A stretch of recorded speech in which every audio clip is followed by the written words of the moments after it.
The territory was a vast, open wound in the earth, stretching out under a sky so wide and blindingly blue that it felt as if it could swallow a person whole and leave no trace behind. It was a landscape of endless brown plains that rolled like a dry ocean, broken only by the jutting, blood-colored ribs of red rock buttes that pierced the horizon.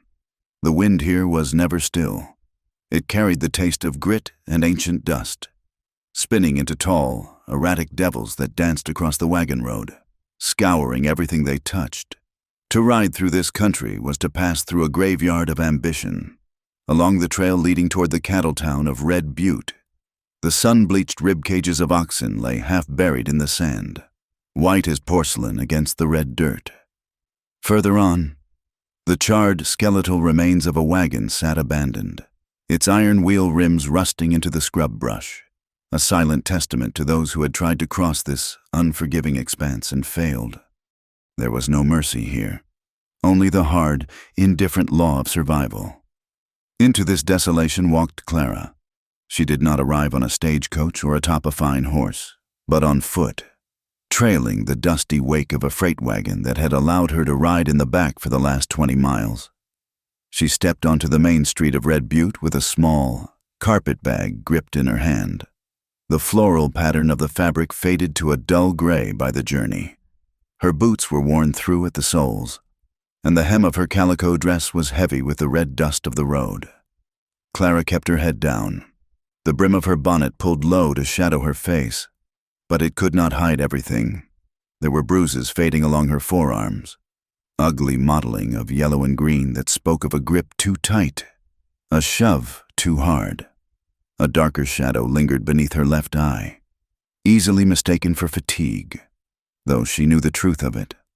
She walked with a stiff, guarded gait, the walk of a woman who expects the next blow to come from any direction.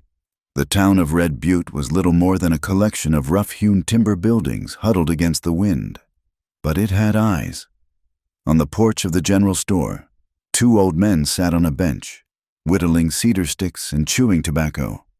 They stopped their quiet talk as she passed, their eyes narrowing, tracking her progress with the suspicion reserved for strangers who arrived with nothing. A woman swept the boardwalk in front of the millinery shop, the storekeeper's wife, a stern creature with a mouth set in a hard line. She paused, leaning on her broom, and watched Clara trudge past. Clara felt the weight of that gaze, heavy as a stone. She heard the whisper that followed, sharp enough to cut through the wind. "She looks like trouble," the woman murmured to no one in particular, though the words carried, "No better than a saloon girl, walking in like that. Look at those hollow eyes. She has seen the inside of a bottle or a gambling hall. I would wager my Sunday hat on it." Clara tightened her grip on the carpet bag until her knuckles turned white. She did not look up. She did not defend herself. In a place like this, a woman without a husband or a family was already guilty of something. She found the only shelter she could afford, a cramped room tacked onto the back of the laundry house, down a narrow alley that smelled of lye soap and damp wood. The landlady, a widow with hands like gnarled roots, took Clara's last $3 for a week's rent without asking for a name. The room was a box, stiflingly hot in the day and bitter cold at night. The walls were thin planks that let in the wind and the noise of the town, and the roof showed daylight through the shingles. It was a wretched place, but it had a door with a heavy iron bolt. That was all Clara cared about. As soon as she was inside, she slid the bolt home, her breath hitching in her chest as she finally allowed her shoulders to slump. She was safe, for the moment. She was alone. Her routine became a brutal cycle of labor and exhaustion, designed to keep her mind from drifting back to the life she had fled. By day, she worked at the laundry. The water from the river was brown and cold, hauled up in buckets that strained the muscles of her back. She spent 12 hours a day bent over the scrubbing boards, her hands submerged in the harsh lye water until the skin wrinkled and peeled. Within a week, her fingers were cracked and bleeding, the raw flesh stinging with every plunge into the soapy tub. She scrubbed the trail dust from Cowboy's shirts and the grease from miners' trousers, working until her arms felt like lead weights. She spoke to no one. when the other laundresses chattered about town gossip or their children. Clara scrubbed harder, the rhythmic rasp of fabric against metal filling the silence. She ate her lunch, usually a piece of stale bread and an apple, sitting on an overturned crate in the alley, staring at the ground. At night, survival demanded more. The coin she earned at the laundry was barely enough to keep the roof over her head. So she took work at the Drover's Rest, the largest saloon in Red Butte. She was not a girl who danced with the men or poured their whiskey. She had made that clear to the owner, a sweating, anxious man named Mr. Sullivan. She would sing, and that was all. She stood on the small wooden stage in the corner, her dress high-collared and plain, keeping her gaze fixed on the back wall, well above the heads of the men who drank and gambled at the tables. Her voice was not powerful, but it was true and clear, a haunting soprano that could cut through the din of clinking glasses and raucous laughter. She sang old ballads, songs of lost loves and green valleys that none of them would ever see again. She learned to make herself small, even when standing in the light. When she stepped down from the stage, she moved like a ghost, skirting the edges of the room. She flinched when a drunk patron brushed past her, her body going rigid, her eyes wide and feral for a heartbeat before she mastered herself. She always stood with her back against a wall, ensuring no one could come up behind her. The touch of a stranger, even an accidental graze of a sleeve, sent a jolt of cold terror through her veins that made her stomach turn. Sleep was the only time her guard fell, and it was then that the past came for her. In the narrow cot in her back room, she would toss and turn, the thin blanket tangled around her legs. The nightmares were always the same. She was back in a gambling hall, the air thick with smoke. There was the sound of breaking glass, sharp and violent. Then came the voice, shouting, a man's voice that started low and rose to a scream that tore at her sanity. She would see a hand raised, a heavy gold ring flashing in the lamplight, and then the sensation of falling. She would wake gasping, her heart hammering against her ribs like a trapped bird, sweat cooling on her skin.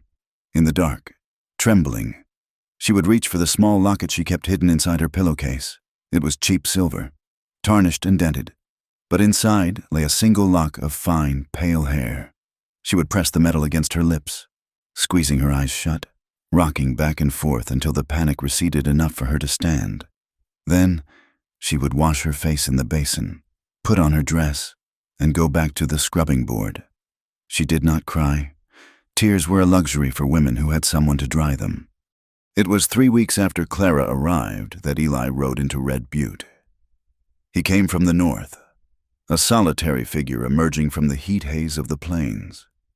He rode a tall, dust-colored gelding that looked as tired as the man in the saddle. The horse had a jagged white scar on its flank, an old injury that had healed badly but strong. The man rode with an easy, loose-limbed grace, his body moving in rhythm with the animal, but his head was constantly turning, scanning the horizon, the rooftops, the shadows between buildings. Eli was a man whom the land had carved down to the bone. He was not handsome in the way the town dandies were, with their oiled mustaches and checked suits. His face was lean and sun-darkened to the color of saddle leather, covered in a week's growth of dark beard. A jagged scar ran along his jawline, disappearing into his collar, a souvenir of a knife fight in a border town years ago. His hat was pulled low, the brim stained with sweat and rain. But it was his hands that told his story. They were large, rough hands, the knuckles scarred and swollen from years of breaking horses, mending fences, and fighting men. The palms were thick with calluses, hard as wood. They were the hands of a man who worked, and the hands of a man who could kill. He wore a revolver on his hip, the leather of the holster worn smooth, the grip of the gun devoid of any decoration. It was a tool, nothing more. He reined in his horse at the livery stable, dismounting with a groan of stiff joints. He patted the gelding's neck, his touch surprisingly gentle for such rough hands, murmuring low words to the beast. "Easy now, boy," Eli said, his voice a gravelly rasp. "We are done for the day." He led the horse inside and found the owner, A squint-eyed man named Silas. Eli needed money, and he needed it without questions. "I'm looking for work," Eli said. "I can shoe horses, mend tack, or shovel out the stalls. I am not particular." Silas looked him over, taking in the dust, the gun, and the quiet, dangerous stillness that hung around Eli like a cloak. Men like this usually brought trouble, but they also worked harder than anyone else. $2 a day. Silas grunted. "You can sleep in the loft, but you keep that iron on your hip holstered while you are under my roof." "I have no quarrel with anyone here," Eli said simply. He set to work immediately. He stripped off his coat and rolled up his sleeves, revealing forearms roped with muscle and marked by the white lines of old barbed wire scratches. He shoveled manure for 4 hours straight, never stopping to rest, working with a grim, mechanical efficiency. The men of Red Butte noticed him quickly. You could not miss a man who moved like a wolf among sheepdogs. When he went to the general store for tobacco, conversation died down. They recognized the walk of a hired gun, or at least a man who had seen enough violence to be wary of his own shadow. They asked him where he was from, and he gave them names of towns that were days of hard riding away. "Just drifting through," the blacksmith asked him one afternoon. "Looking for quiet," Eli replied, not meeting the man's eyes. Quiet was something Eli craved but could never quite find. At night, lying in the hay of the stable loft, staring up at the dark rafters, the silence was his enemy. In the quiet, the memories came. He replayed a single moment, over and over. A dusty street in Abilene, the sun high and hot, a young man, barely 20, shouting insults, hand hovering over his gun. Eli had tried to walk away. He had tried to talk him down, but the boy had drawn. Eli remembered the weight of his own Colt, the recoil that traveled up his arm, the puff of smoke. He remembered the look of surprise on the boy's face as he crumpled into the dirt, a red stain spreading across his chest. It had been a fair fight. Everyone said so, but the boy never got up, and Eli had to keep living. That was the curse of being faster. You survived to carry the ghosts. One Thursday evening, the heat in Red Butte was oppressive. The air hung thick and motionless, smelling of ozone and dried mud. The Drover's Rest was packed to the rafters. A cattle crew from the Circle T Ranch had just been paid, and they were intent on drinking their wages before sunrise. The saloon was a chaotic swirl of noise, shouting men, the tinny clatter of the piano, the clink of bottles, and the heavy haze of cigar smoke that burned the eyes. Eli stood near the back of the room, nursing a single glass of whiskey he had made last for an hour. He wore his hat low, his back pressed into the corner, watching the room with hooded eyes. He did not like crowds. He did not like the smell of desperate men looking for a fight. But the loft was stiflingly hot, and he needed the noise to drown out his own thoughts. On the small stage, Clara was singing. She looked exhausted. Her face was pale, glistening with a sheen of perspiration in the breathless room.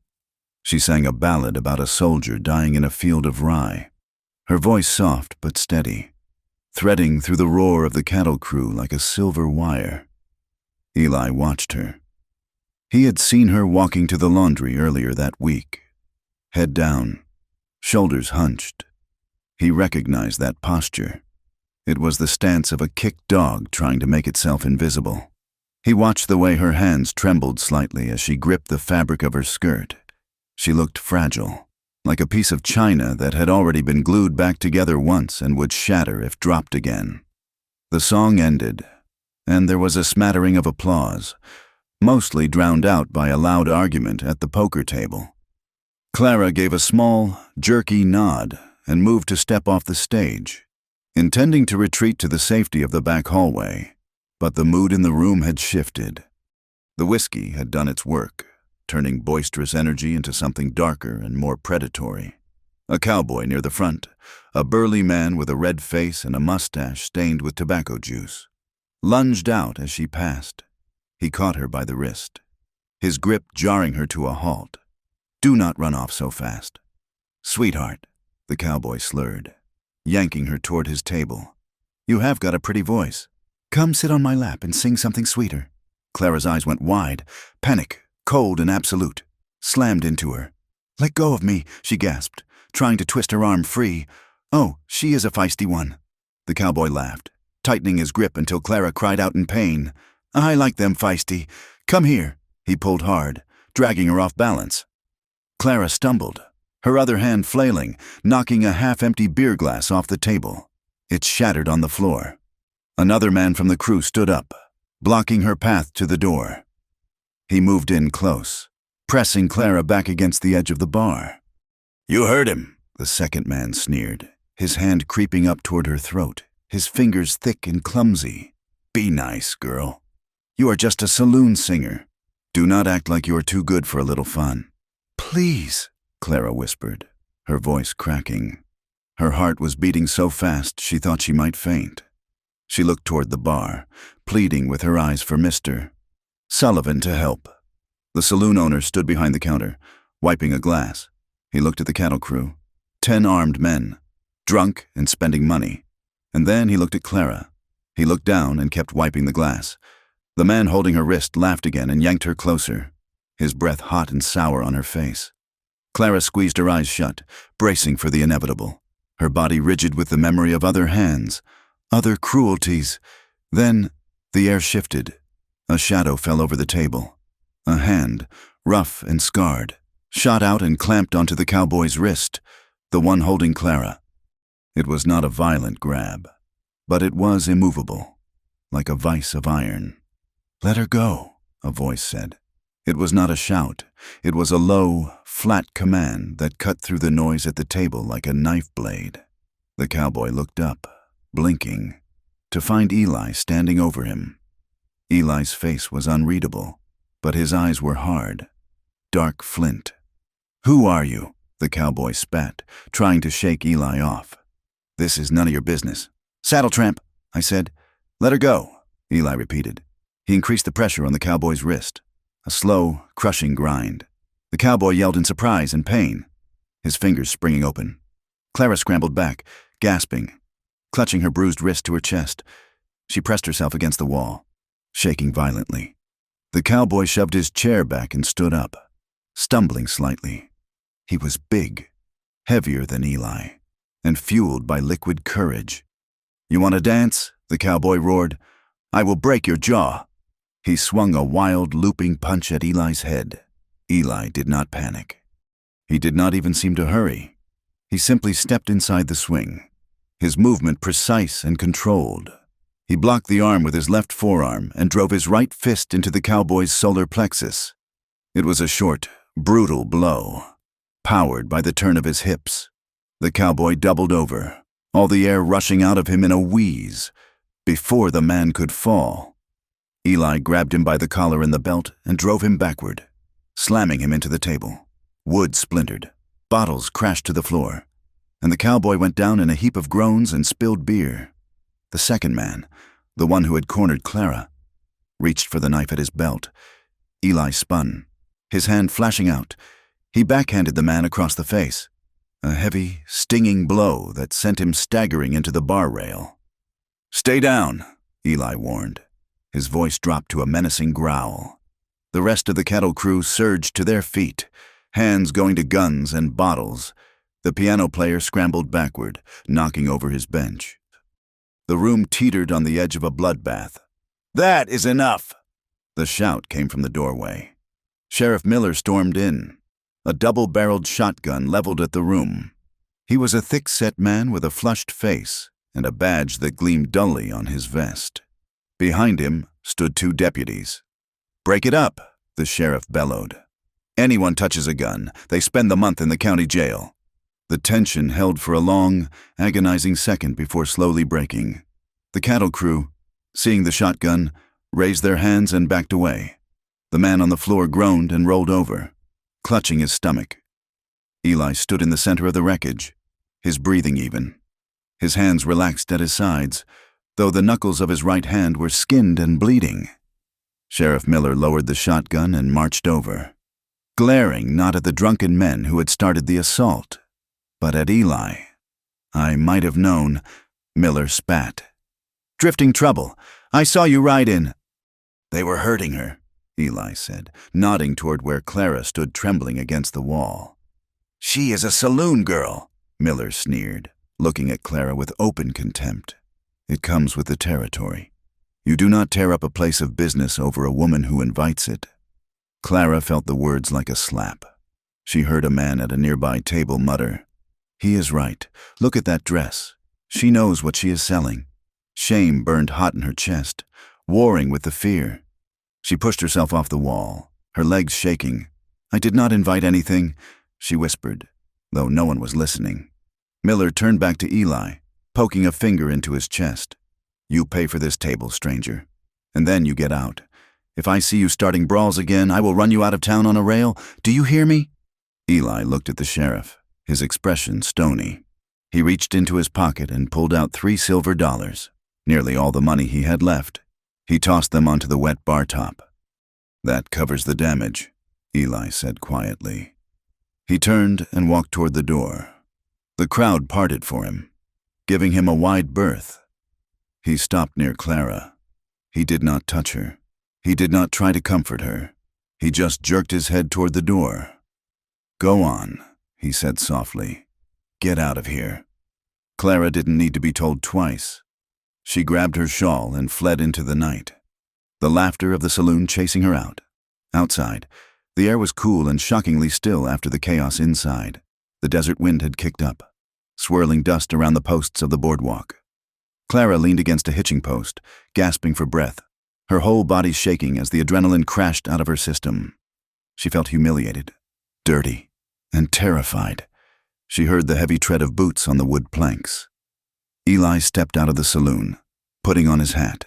He stopped a few feet away from her. Clara looked at him. In the moonlight, the scar on his jaw looked stark white. She saw the blood on his knuckles. She wanted to thank him, but the words stuck in her throat. The sheriff's words and the town's judgment hung between them. He had saved her. Yes, but in doing so, he had shone a spotlight on her shame. "Thank you," she said finally, the words stiff and formal. Her voice was brittle. "But I did not ask you to do that." Eli looked at her, his face shadowed. He seemed unsure of what to do with his hands, so he hooked his thumbs into his belt. "I know," he said. His voice was rough, like stones grinding together, "but I could not watch it happen." "You made an enemy of the sheriff," Clara said, wrapping her shawl tighter around her thin shoulders. "And for what? I am nobody here." Eli looked out at the dark street, at the stars that burned cold and bright above the sleeping town. He looked back at her, and for a moment, the distance between them vanished. He saw the bruise under her eye, the terror that she was trying to hide behind a wall of pride. And she saw the exhaustion in him, the weight of the violence he carried in those hands.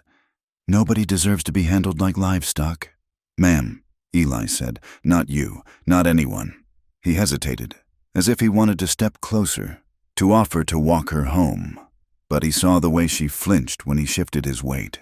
He saw the fear in her eyes that went deeper than just tonight. So he stayed where he was. "You best get home," he said. "I will," Clara said. They stood there for a heartbeat longer, two broken things in a world that had no use for weakness. There was a recognition in that silence, a shared understanding of what it meant to be alone and hurting. Then, Clara turned and walked quickly down the alley toward her room, the sound of her boots fading into the wind. Eli watched her go until she was swallowed by the shadows. He looked down at his bleeding hand, flexed the fingers once, and then turned away, walking alone toward the livery stable under the cold, star-strewn sky. Red Butte was a town too small for secrets and far too small to avoid the people who knew them. In the weeks that followed the violence at the saloon, the paths of Clara and Eli crossed with the inevitability of the tides, though neither of them sought the other out. The town was a narrow strip of civilization carved out of the wilderness, and daily life forced them into the same dusty orbit. Clara saw him almost every morning. She would be standing on the boardwalk outside the laundry, pinning wet sheets to the lines that stretched across the alley, her mouth full of wooden clothespins. Eli would pass by on the main street, driving a buckboard wagon loaded with rough-cut lumber or cedar fence posts for the livery owner. He wore the same faded coat, his hat pulled low, his posture loose but alert. He never looked directly at her, but she felt his presence like a shift in the barometric pressure. One Tuesday, the wind tore a bundle of washed shirts from Clara's tired arms as she crossed the street to deliver them to the mercantile. The white fabric scattered into the red dirt. Before she could kneel, a shadow fell over her. Eli was there. He had been shoeing a horse nearby and had stepped out. Without a word, he knelt, his knees cracking in the dust, and gathered the shirts with those large, scarred hands. He shook the dust from them with a surprising delicacy before handing the bundle back to her. "Thank you," Clara murmured, clutching the linen to her chest as if it were armor. Eli just nodded, touching the brim of his hat with 2 fingers. "No trouble, ma'am," he said, his voice a low rumble that seemed to vibrate in her chest long after he had turned back to his work. That was all. No conversation, no demand for gratitude, just a quiet competence that unnerved her more than the leering shouts of the saloon patrons ever could. But if their days were filled with these silent intersections, their nights were consumed by the ghosts they carried. The trauma Clara bore was not just a memory. It lived in the marrow of her bones. The town of Red Butte was loud, filled with the cracking of whips, the shouting of drovers, and the occasional celebratory gunfire from men testing their aim on bottles at the edge of town. Every sudden bang sent a jolt of electricity through Clara's spine. When a passing wagon backfired or a heavy crate was dropped on the boardwalk, she would flinch so violently that she nearly dropped her work. Her breath would vanish, her heart hammering a frantic rhythm against her ribs until she realized she was not back in that house in St. Louis. Her nights were worse. In the suffocating heat of her small room, she would sit on the edge of her narrow cot, the moonlight slicing through the gaps in the wall planks. She would roll up the sleeves of her nightdress and trace the silver-white lines of old scars on her arms, maps of pain left by a man who had promised to love her. The memories came unbidden, pulling her back to a life of velvet curtains and cigar smoke. She remembered the smell of stale brandy and the sound of Jasper's voice. Charming to his friends but razor-sharp when they were alone. But the worst memory, the one that made her curl into a ball and press her hands over her ears, was the memory of the stairs. It had been a Tuesday, much like this one. She remembered the weight of the laundry basket in her arms then. Too, she remembered the argument. Jasper needed money for a debt, money she had set aside for the doctor. She remembered his face, twisted with a rage that turned him into a stranger. And she remembered the shove. It had been sharp, decisive. She recalled the sensation of falling, the terrible weightlessness, and then the crushing impact of the floorboards. But the pain of her broken arm had been nothing compared to the silence that followed. The silence from her womb. The silence in the crib that would never be filled. She remembered waking up in a haze of agony, and Jasper standing over her, his face cold, telling her it was her own clumsiness, her own fault that they had lost the baby. He had called her useless. He had told her she would have to work to pay off what he owed, suggesting she speak to his friends in the gambling hall. That was the night the steel had entered Clara's spine. She had waited until he passed out from drink. She had taken the roll of banknotes from his coat pocket, money he had won cheating a stranger, and she had run until her shoes fell apart, heading north and west, following rumors of cattle towns where a woman could disappear. Now, sitting in Red Butte, she touched the locket around her neck. Rose. She whispered the name into the dark. "I am trying. Rose, I am trying to be safe." Eli, too, was haunted, though his ghosts walked in the daylight as often as the dark. He found work riding out to the edges of the valley to mend fences for the Circle T ranch. It was brutal, lonely work, miles from the nearest human voice, and that suited him. Out there, with nothing but the wind and the hawks, he could almost forget the weight of his own history. Almost. At midday, when the sun beat down like a hammer, he would strip off his shirt to wash in the shallow creek that ran through the cottonwoods. The water was cold, shocking the heat from his skin. As he scrubbed the sweat away, he would look down at his torso. It was a tapestry of violence. There was a puckered crater on his left shoulder from a rifle ball in '69, a long, thin slash across his ribs from a knife fight in a border cantina. But it was the invisible scars that pulled at him. He would sit on the bank, drying in the sun, and the memory of Abilene would overlay the peaceful landscape. He could smell the gunpowder. He could feel the heavy, balanced weight of the Colt in his hand. Kid Weaver had been his name. A boy.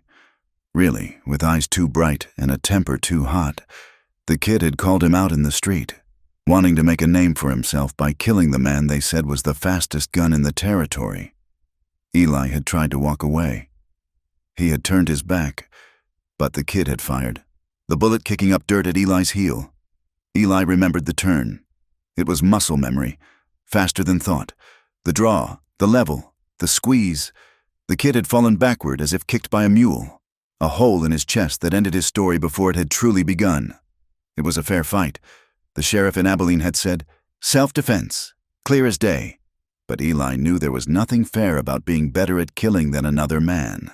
He looked at his hands now, calloused and stained with fence grease.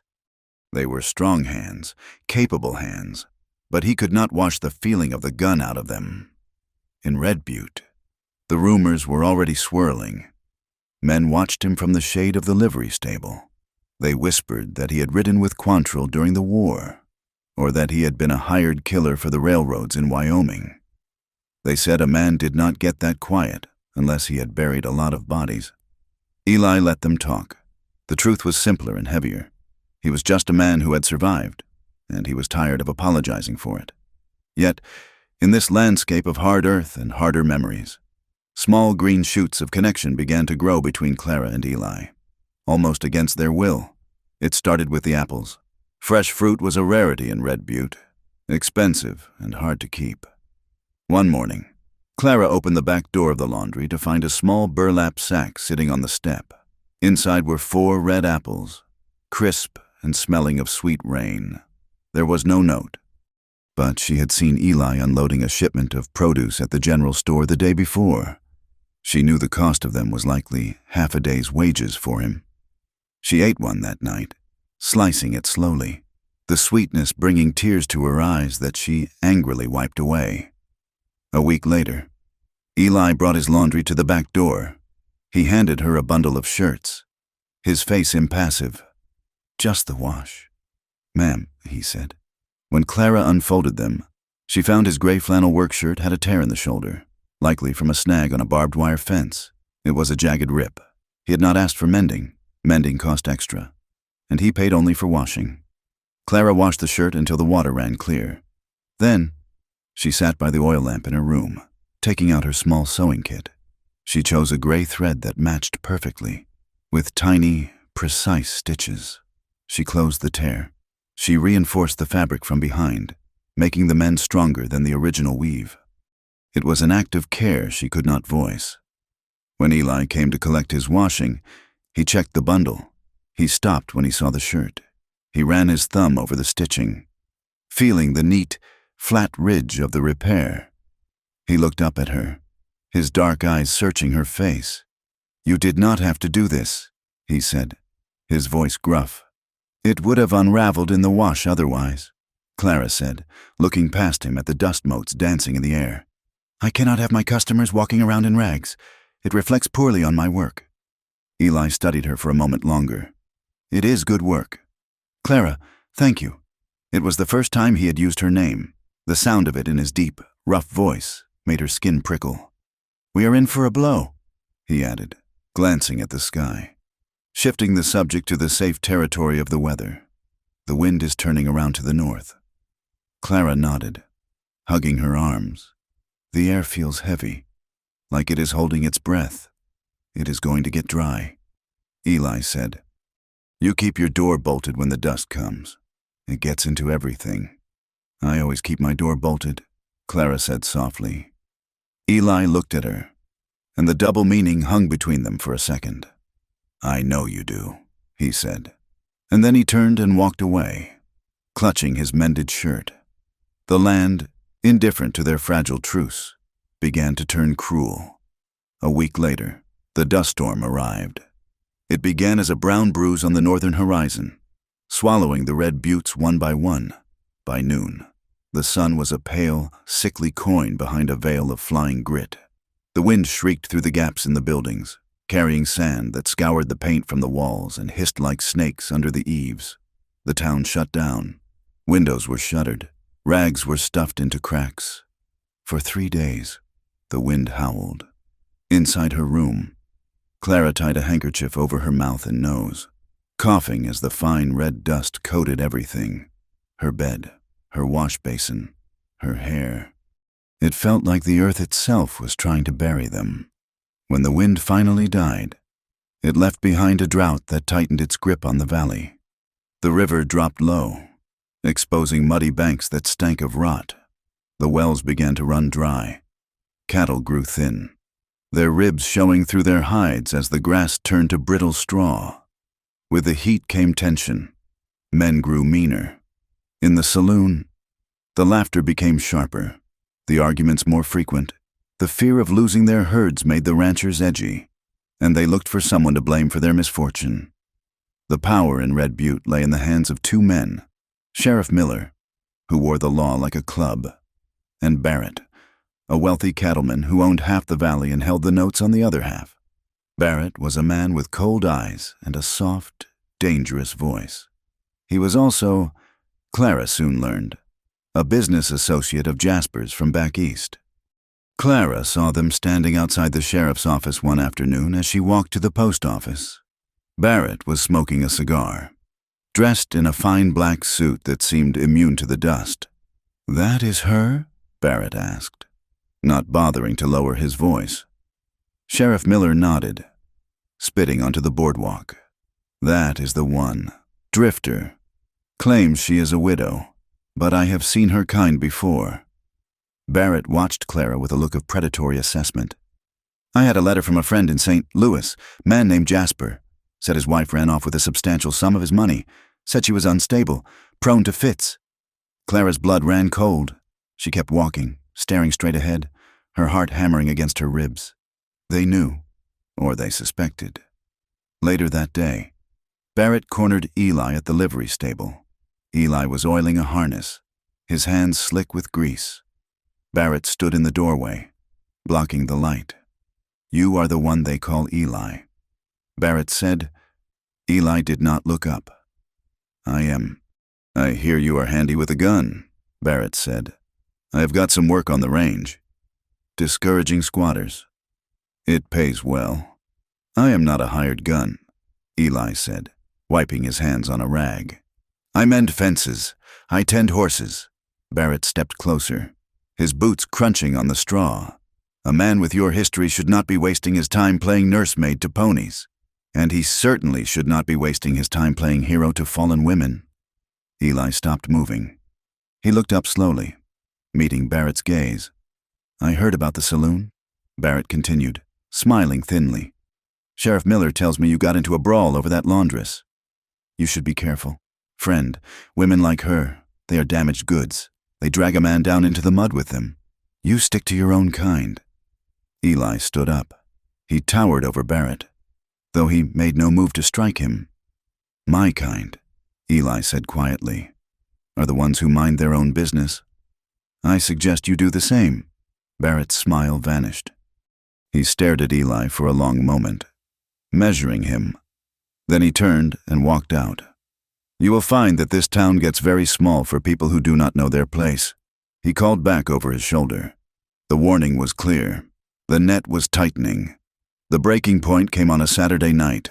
The saloon was stifling, the heat clinging to the room like a wet wool blanket. Clara had sung for 2 hours, her throat raw, her head pounding. The patrons had been particularly vicious, shouting crude suggestions, laughing when she stumbled over a lyric. One man had thrown a coin at her, hitting her in the cheek, leaving a stinging red mark. She could not take it anymore. She fled the stage, ignoring Mr. Sullivan's calls, and pushed her way out the back door into the alley. She needed water. She needed to wash the feeling of their eyes off her skin. She hurried toward the water trough that stood near the livery stable, the only source of clean water this late at night. She was shaking so hard she could barely hold the wooden bucket. She dipped it into the trough, the water black and glassy in the moonlight. As she tried to lift it, her hands spasmed. The heavy bucket slipped from her wet fingers. It did not hit the ground. A hand caught the rope handle inches before it struck the dirt. Eli was there. He had been washing his face at the other end of the trough, stripped to his undershirt, the water dripping from his beard and hair. He steadied the bucket and set it down gently. "Careful," he said softly. Clara gasped, stepping back. In the moonlight, she saw him clearly, the wet fabric of his shirt clinging to his chest, the scars on his arms, the dark intensity of his eyes. He reached out, perhaps to steady her, perhaps just to ensure she didn't fall. His fingers, rough and calloused, brushed against the back of her hand. The reaction was instantaneous. Clara froze. The sensation of his skin against hers was not the violent grab she expected. It was warm. It was solid. It was terrifyingly gentle. For a heartbeat, she stood paralyzed, feeling the heat of his hand seep into her cold skin. It was a connection so raw, so human, that it cut through all her defenses. Then the panic surged. She snatched her hand away as if she had been burned, stumbling back until she hit the rough wood of the stable wall. "I am sorry," she gasped, her voice high and frantic. "I did not mean to. I just needed water." Eli did not move toward her. He stayed where he was, his hand still suspended in the air where hers had been. He lowered it slowly. "You have nothing to be sorry for. Clara," he said. His voice was different tonight, stripped of its usual guard. Clara wrapped her arms around herself, sliding down the wall until she was crouching in the dirt. The tears she had been holding back for weeks finally broke free. She sobbed, a harsh, jagged sound that tore at her throat.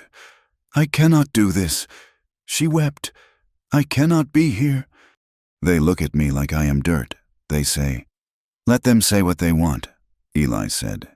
He crouched down, keeping his distance, sitting on his heels in the dust. "They are small men with small minds."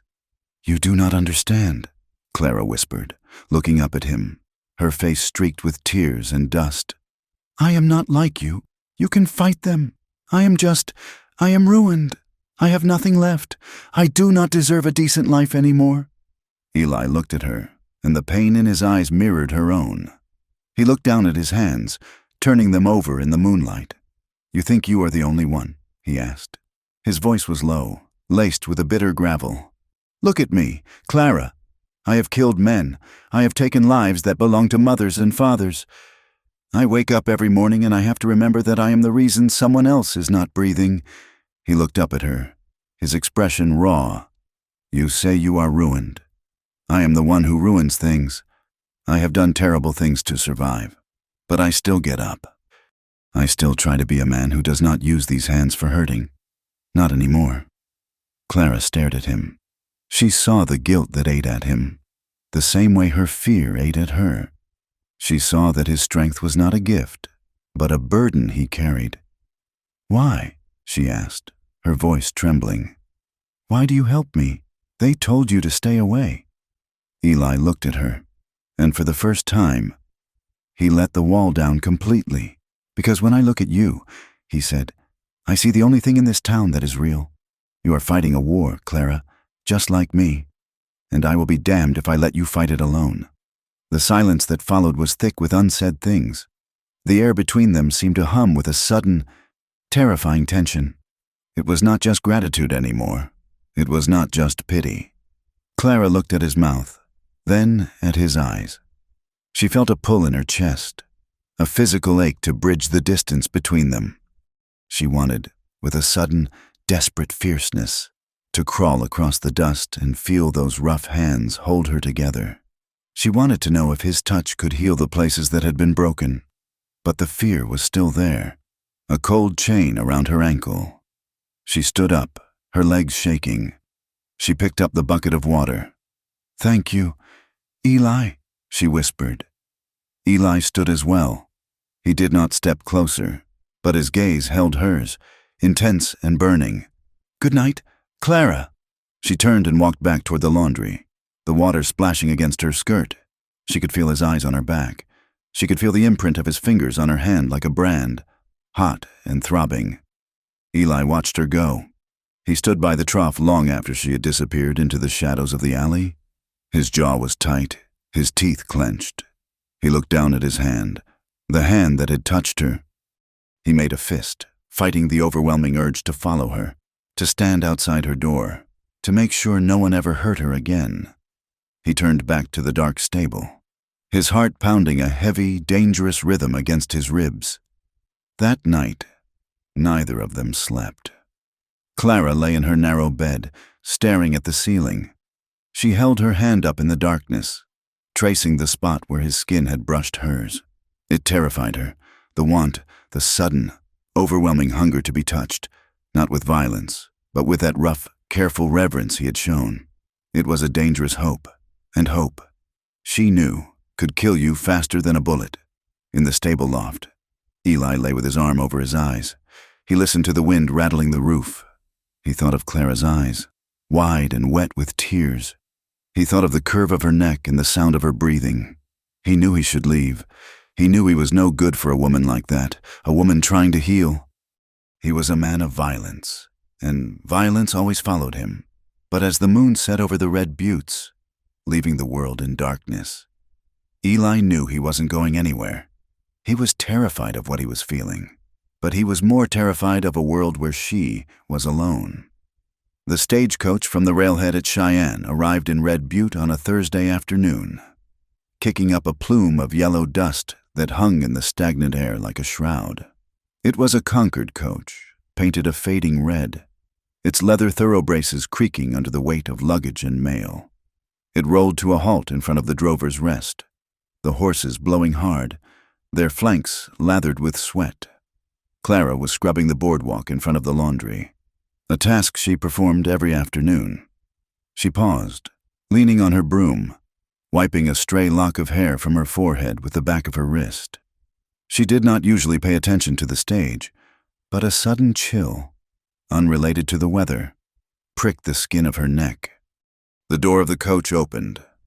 A boot emerged, polished to a high black shine, devoid of dust or mud. Then a man stepped down. He was not a rancher, nor a drover. He wore a suit of dark gray broadcloth, cut in the Eastern fashion, and a silk vest embroidered with silver thread. His hat was a bowler, not a Stetson. He was handsome in a sharp, predatory way, with a neatly trimmed mustache and eyes the color of winter ice. Clara stopped breathing. The broom slipped from her fingers and clattered onto the wooden planks. The sound seemed deafening in the sudden silence of her own mind. It was Jasper. He stood on the street, adjusting his cuffs, looking around the rough town with an expression of amused distaste. He did not see her at first. He turned to the driver, speaking in a voice she knew better than her own heartbeat, smooth, cultivated, and laced with an undercurrent of menace. "Get my bags," he said, "and be quick about it." Clara stepped back, her heel catching on the threshold of the laundry door. She felt the blood drain from her face, leaving her light-headed. She retreated into the shadows of the shop, her heart hammering a frantic rhythm against her ribs. He had found her.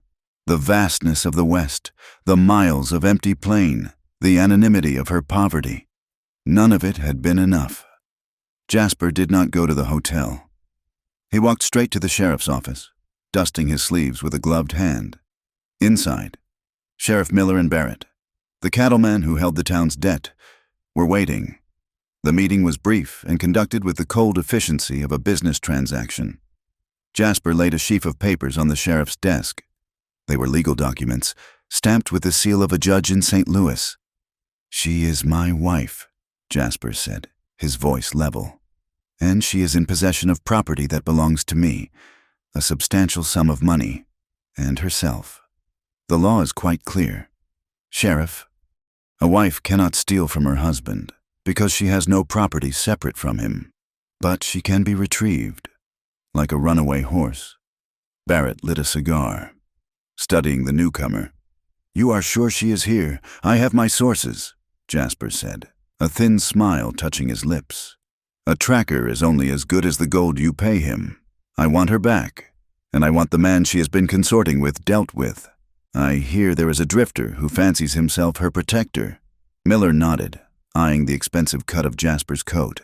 "We know him. He is a nuisance. We will handle the drifter. You just make sure your claim is tight. It is ironclad," Jasper said. The news spread through Red Butte faster than a prairie fire. By evening, everyone knew. The quiet washerwoman was not a widow.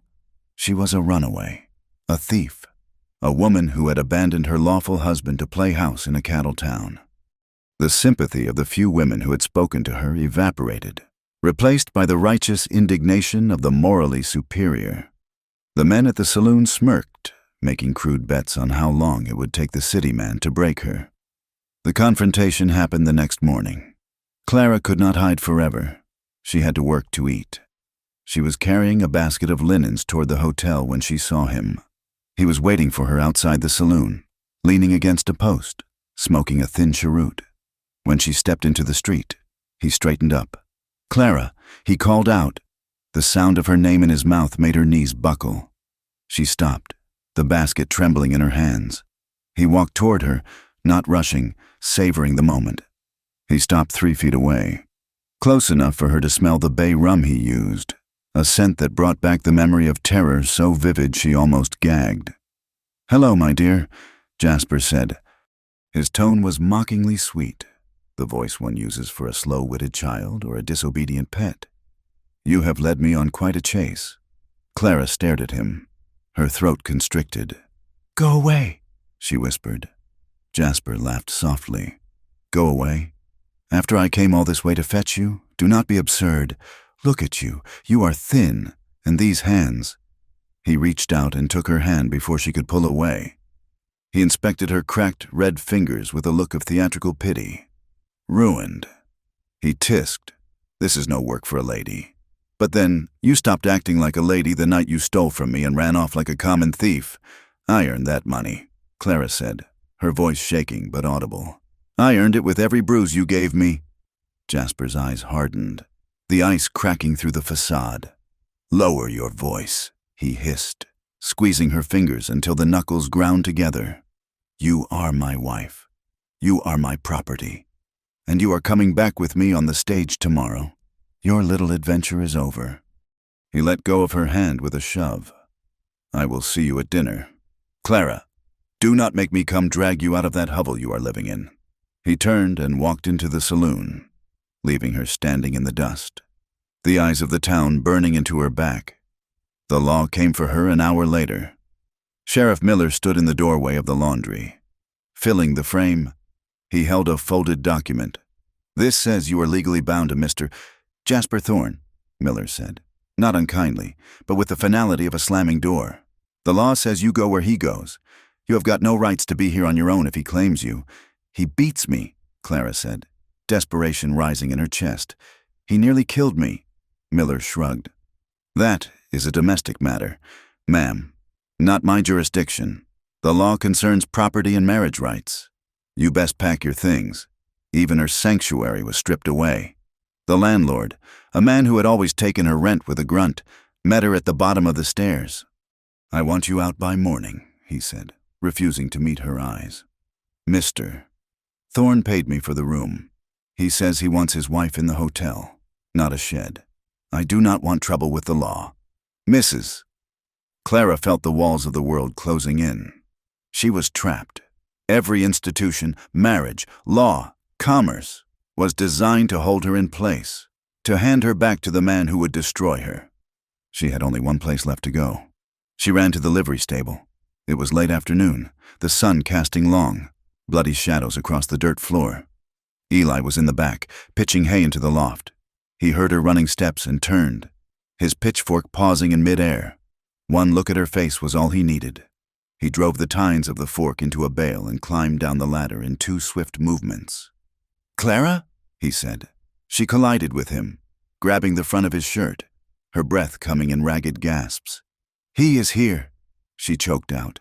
"Jasper, he is here." Eli's hands came up to grip her shoulders, steadying her. He felt the tremors racking her body. His face went dark, a storm cloud passing over the sun. "The gambler?"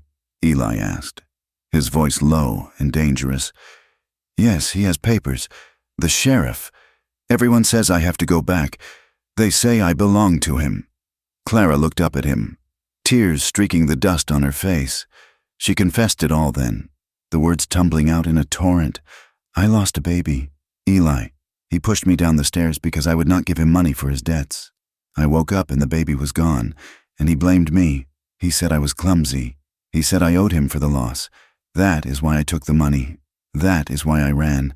If I go back, he will kill me, or he will make me wish I was dead." Eli listened, and with every word, the muscles in his jaw tightened until they looked like carved stone. His hands, still holding her shoulders, clenched. He felt a rage so pure and white-hot that it blinded him for a second. He wanted to walk into the hotel, find the man in the gray suit, and beat him until he never stood up again. But he looked at Clara. She was terrified. She did not need a murderer. She needed a way out. He forced his hands to relax, forcing the violence down into the pit of his stomach where it burned like a coal. "You are not going back," Eli said. The certainty in his voice was the only solid thing in her spinning world. But the sheriff. Clara began. "To hell with the sheriff," Eli said, "and to hell with his papers." He stepped back, his mind working fast. "We cannot fight them here. The law in this town is bought and paid for. Miller will hand you over, and Barrett will help him just to spite me. We need a real judge, a circuit judge." "Where?" Clara asked. "Silver Creek." Eli said, "It is 3 days hard riding south. Over the pass. There is a federal courthouse there. If we can get you in front of a judge who is not in Barrett's pocket, we can challenge the claim. We can testify to the abuse. We can get an annulment or a writ of separation." 3 days, Clara whispered. "We leave tonight," Eli said, "before dawn. If we wait until morning, the sheriff will be watching." He looked at her, his dark eyes searching hers. "It will be hard riding. Clara, we have one horse. We will have to move fast and sleep rough. And if they catch us, I will not let them catch us," Eli vowed. They met 2 hours before sunrise at the edge of town, behind the ruins of an old mission church. The air was cold enough to frost breath. Eli had the big dust-colored geldings saddled and packed with a bedroll, 2 canteens, and a saddlebag of dried meat and biscuits. He had stolen nothing. The supplies were bought with his last wages. The horse was borrowed against his labor owed to the livery owner, a complication he would deal with later. Clara wore her warmest dress and a heavy wool shawl. She carried only her carpet bag. She looked at the horse, then at Eli. "Up you go," Eli said. He lifted her easily, swinging her into the saddle. He swung up behind her, settling into the limited space on the cantle. His arms came around her to take the reins. For a moment, the intimacy of it shocked them both. Clara could feel the hard wall of his chest against her back. Eli could smell the soap in her hair and feel the trembling of her body. "Lean back," Eli murmured, his mouth close to her ear. "We have a long way to go." They rode out into the darkness, leaving Red Butte and its judgment behind them. The land did not welcome them. As the sun rose, the plains turned into a furnace. The wind that had scoured the town was absent here, replaced by a stillness that magnified the heat. They rode through a landscape of brown scrub and cracked earth, the dust rising in puffs under the geldings' hooves. They had to ration the water. Eli gave most of it to the horse and to Clara, barely wetting his own lips. By the second afternoon, Clara's lips were cracked and bleeding. Her skin felt tight, stretched over her bones like parchment. At night, the coyotes howled from the ridges, a lonely, yipping chorus that made the vastness of the dark feel oppressive.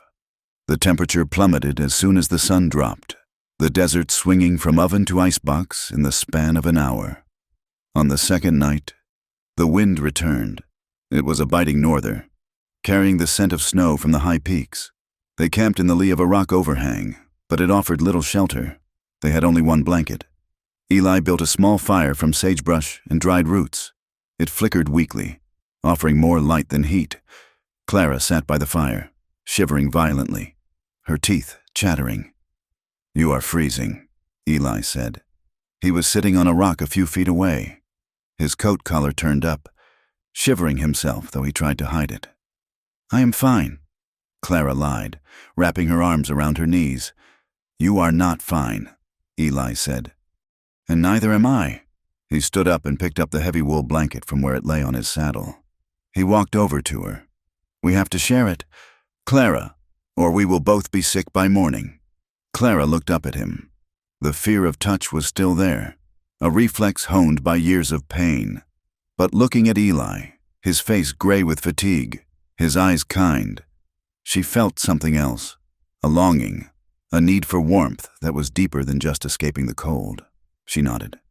Eli sat down beside her, close but not touching. He spread the blanket over both of their shoulders, creating a cocoon against the wind. "Come here," he said gently. Clara hesitated, then shifted closer. She leaned against him. The contact was electric. She could feel the heat of his body through his clothes, a steady, solid warmth that seemed to seep into her frozen marrow. Eli's arm went around her shoulders to hold the blanket in place.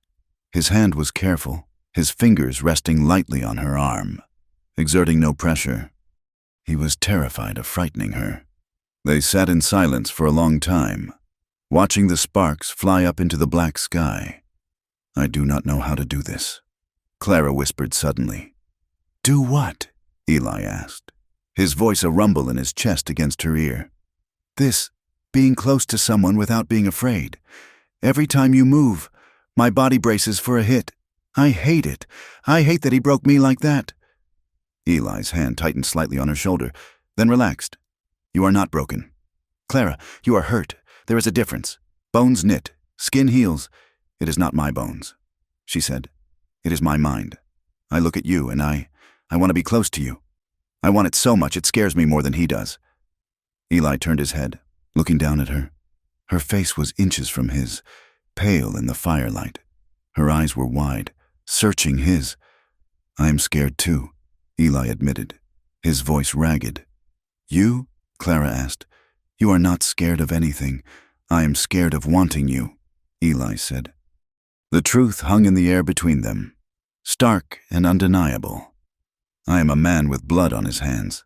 Clara, I have got nothing to offer a woman but a hard life and a bad reputation.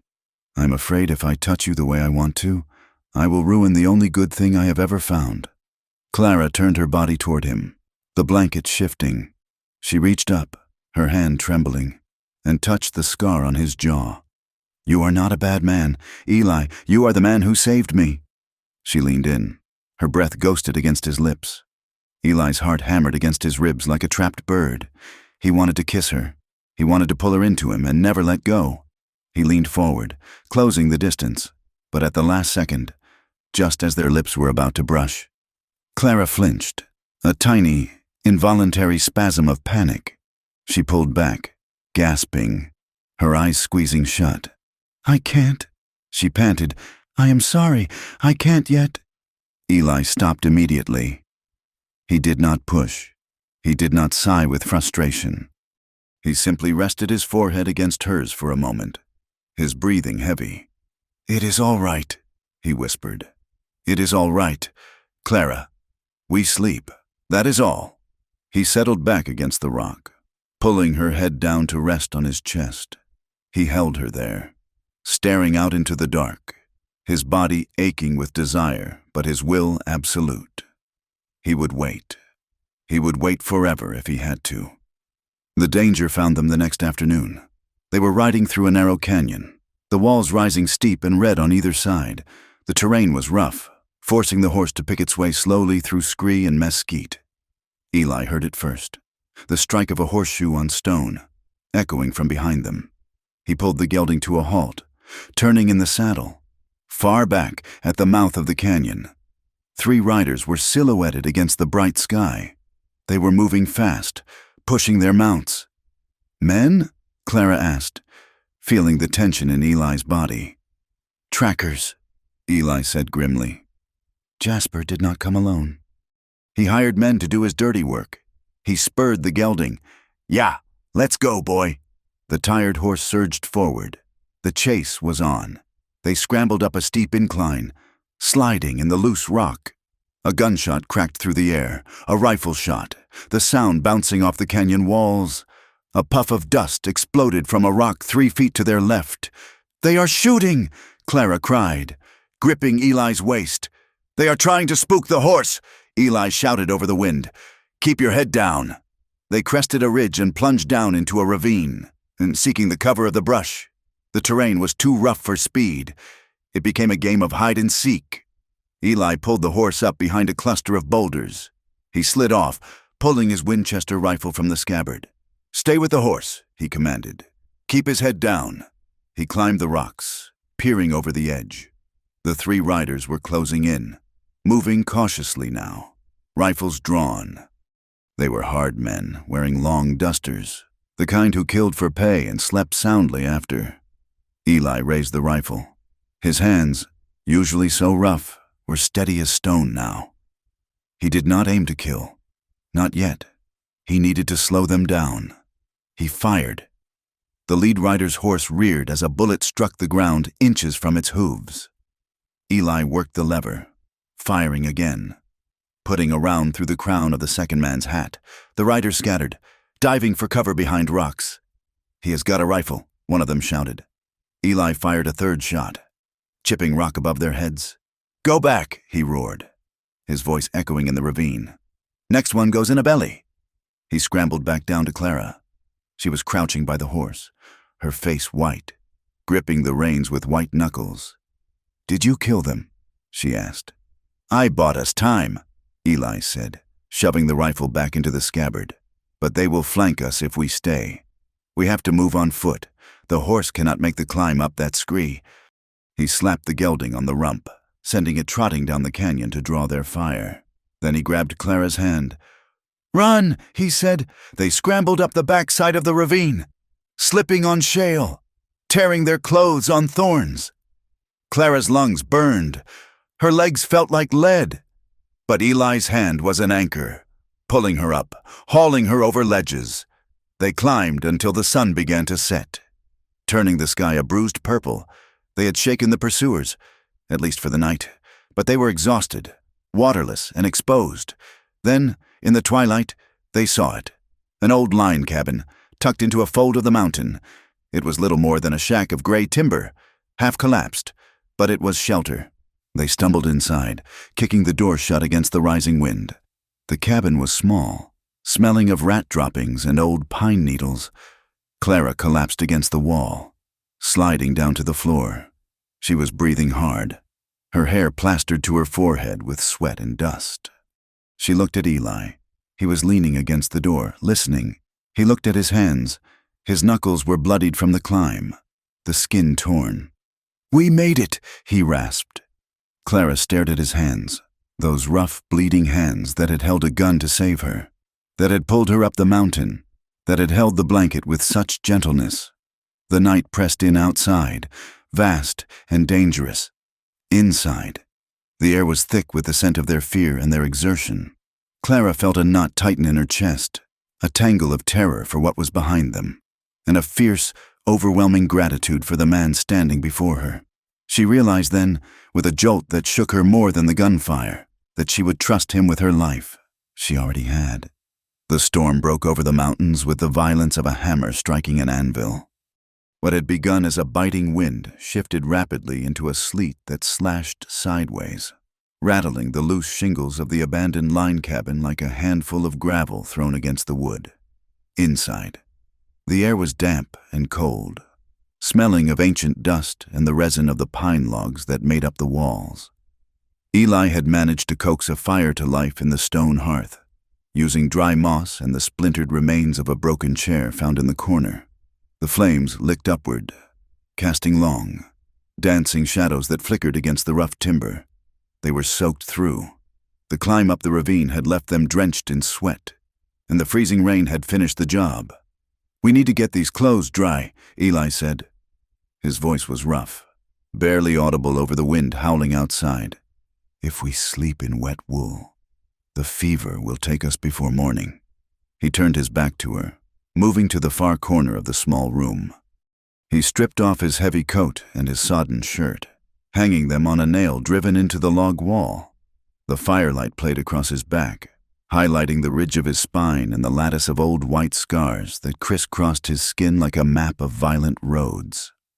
Clara stood by the hearth, shivering so hard her teeth clicked together. She unbuttoned her dress with clumsy, frozen fingers. She stripped down to her chemise and petticoats, the fabric clinging damply to her skin. She laid her dress and shawl over a low beam near the fire.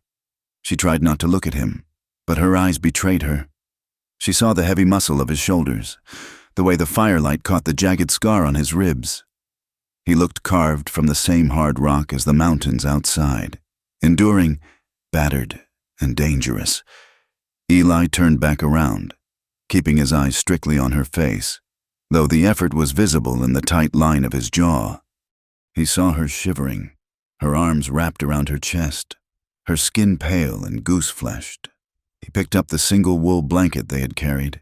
He walked over to her, his movements slow and deliberate, telegraphing his intent so as not to startle her. "Turn around." "Clara," he said softly. She turned, presenting her back to him. She felt the heavy warmth of the blanket settle over her shoulders, enclosing her in a cocoon of scratchy wool and the faint scent of horse and sage. Eli did not pull away immediately. His hands lingered on the edges of the blanket, pulling it tight across her chest to trap the heat. His thumb brushed against her collarbone, just above the neckline of her chemise. The touch was light, calloused, and electric. Clara stopped breathing.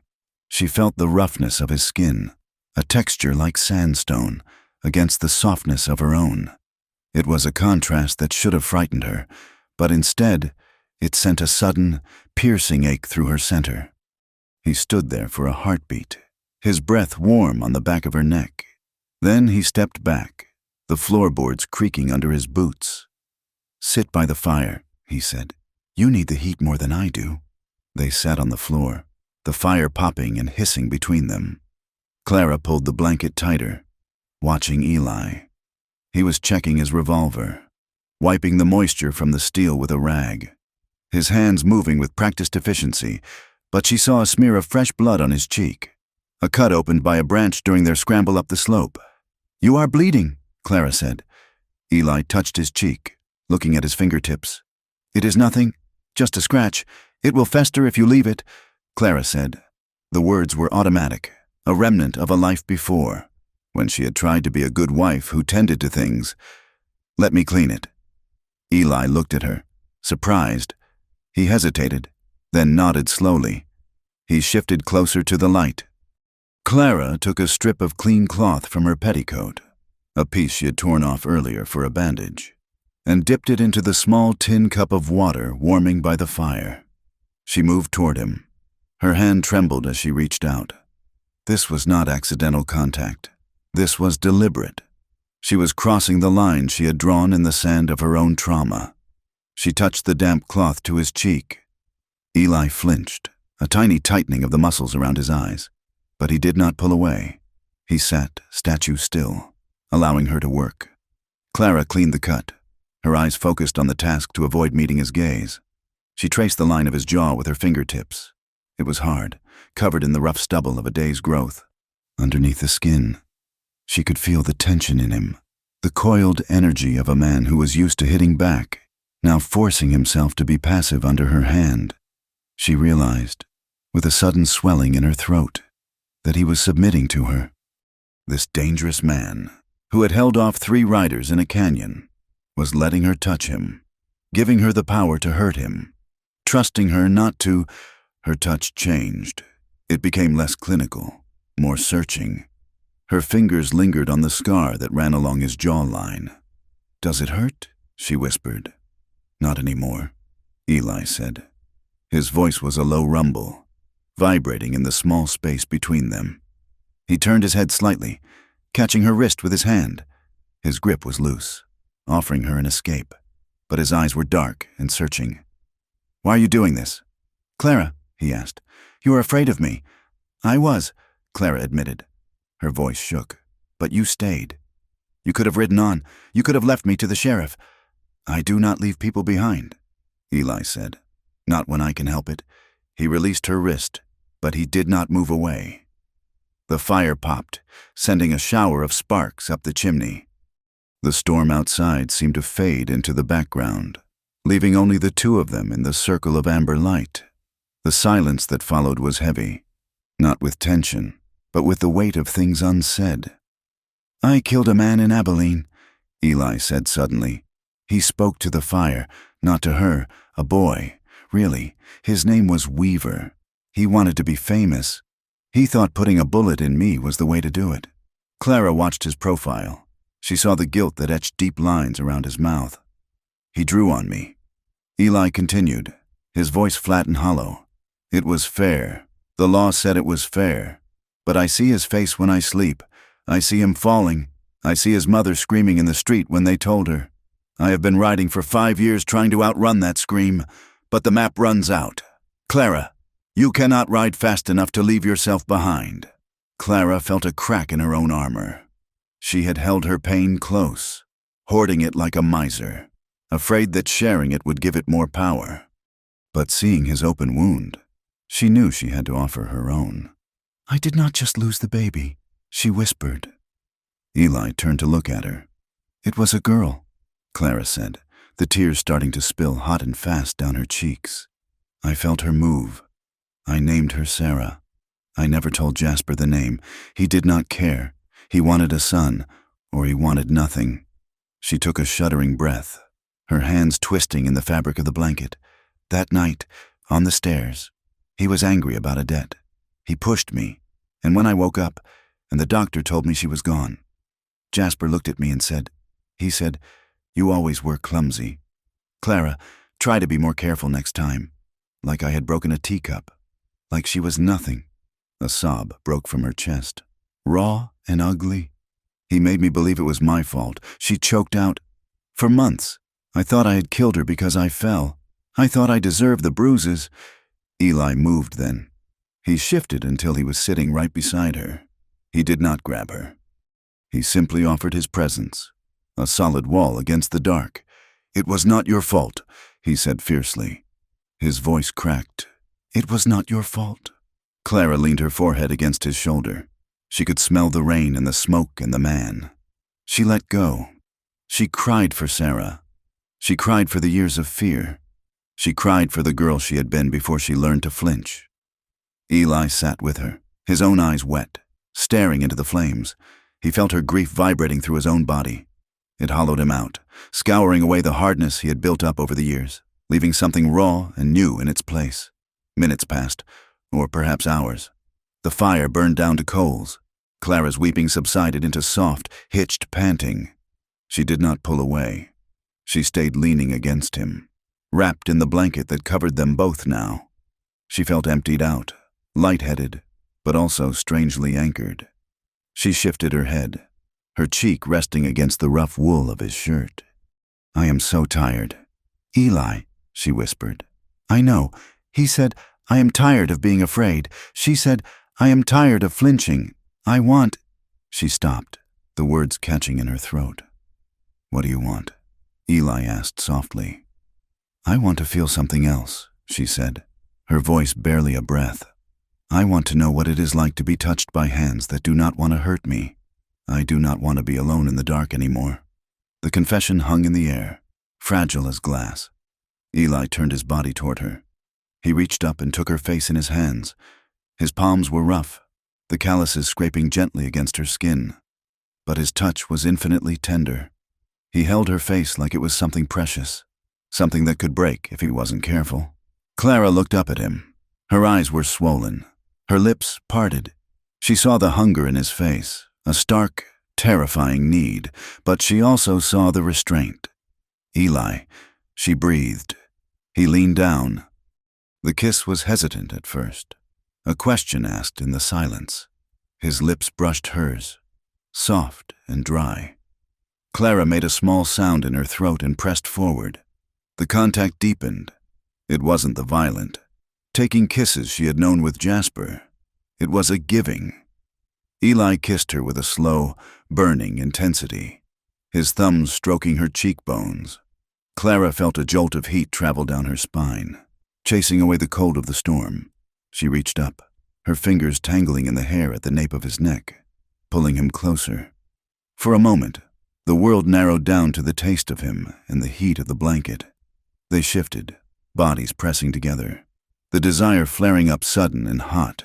Clara felt a desperation rising in her, a need to bury herself in him, to use his strength to blot out the memory of everything else. She pressed against him, a whimper escaping her lips. Eli pulled back. It cost him everything to do it. His breathing was ragged, his chest heaving. He rested his forehead against hers, his eyes squeezed shut. His hands were still cupping her face, shaking slightly. "No," he rasped. Clara blinked, dazed. "Why?" "Because you are scared," Eli said, his voice thick with emotion. "You are running on fear and grief. Clara, if I take this, if we do this now, you might hate me for it in the morning, and I could not bear that." He opened his eyes. They were dark with want, but clear. "I want you, Clara. God, I want you. But not like this, not when you are desperate. I want you when you are free." Clara stared at him. She realized then that he was protecting her even from himself. He was placing her dignity above his own desire. She let out a long, shaky breath and nodded. "Okay," she whispered. Eli kissed her forehead, a lingering seal of a promise. Then he pulled the blanket tighter around her and settled back against the wall, keeping his arm around her shoulders. "Sleep," he said. "I will watch the fire." The morning broke clear and sharp. The storm had scoured the world clean. The sky was a piercing, brilliant blue, and the air smelled of wet sage and freezing pine needles. The red rocks of the canyon glittered with melting frost. They rode out in silence, but the silence had changed. It was no longer a wall between them. It was a bridge. Clara sat behind Eli on the gelding, her arms wrapped around his waist. She did not hold herself stiffly away anymore. She leaned into him, her body adjusting to the rhythm of the horse and the man. Occasionally, she would rest her cheek against his back, or squeeze his arm when they saw a hawk circling overhead. Eli rode with a new alertness. He felt the warmth of her against his spine, and it gave him a singular, terrifying focus. He was not just surviving anymore. He was guarding something. When he looked back at her to point out the trail, his eyes were softer. The guarded wariness was gone, replaced by a quiet, steady warmth. They were two scarred people who had found a way to fit their broken pieces together. By late afternoon, the terrain began to flatten out. The muddy ruts of a wagon road appeared, leading them toward the gray smudge of smoke on the horizon that was Silver Creek. Silver Creek was larger than Red Butte, but it lacked the raw, dusty honesty of the cattle town. It was a mining and government hub, a place of brick buildings and false fronts, where the streets were churned into a thick, clinging gumbo by the recent rain. They rode down the main thoroughfare, the gelding splashing through puddles that reflected the graying sky. Strangers on the boardwalks watched them pass with suspicious eyes, a rough cowboy on a tired horse with a woman who looked too worn for her age clinging to his back. They found the courthouse, a square, imposing building of red brick with white pillars that looked out of place in the mud. Eli helped Clara down. Her legs were stiff, and she stumbled slightly. He caught her, his hands lingering on her waist for a second longer than necessary. "Ready?" he asked. Clara smoothed her wrinkled dress and adjusted her shawl. She touched the locket at her throat. "Ready," she said, though her stomach was twisting in knots. Inside, the air smelled of stale tobacco and paper dust. They were directed to the chambers of Circuit Judge Vance. Judge Vance was a man who looked as if he had been dried out in the sun too long.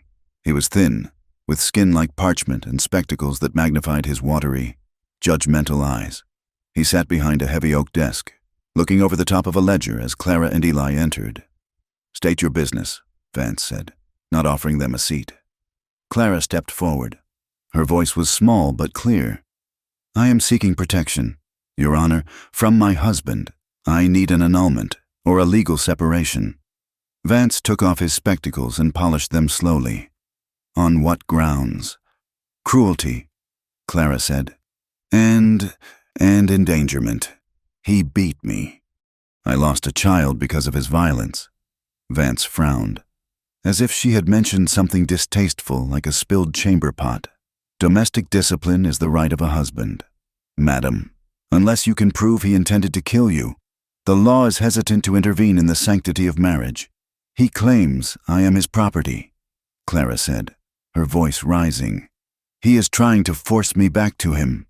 Because you are his wife, Vance said coldly. That is the law. A wife's duty is to her husband's house. Did you leave him? Yes, Clara said. I had to. So you abandoned your post. Vance shook his head. You come into my court, admitting to desertion, and ask me to absolve you of your vows. This is not how the law works. Young woman. Before Clara could answer, the door behind them opened. Sheriff Miller from Red Butte walked in, knocking the mud from his boots. And behind him walked Jasper Thorne. Jasper looked fresh, clean, and utterly in control. He held a leather satchel. I believe I can clear this up. Your Honor, Jasper said, his voice smooth as oil. Clara gasped, backing up until she hit Eli's chest. Eli's hand went to his gun belt, but he didn't draw. Not in a courthouse, not yet. And you are? Judge Vance asked.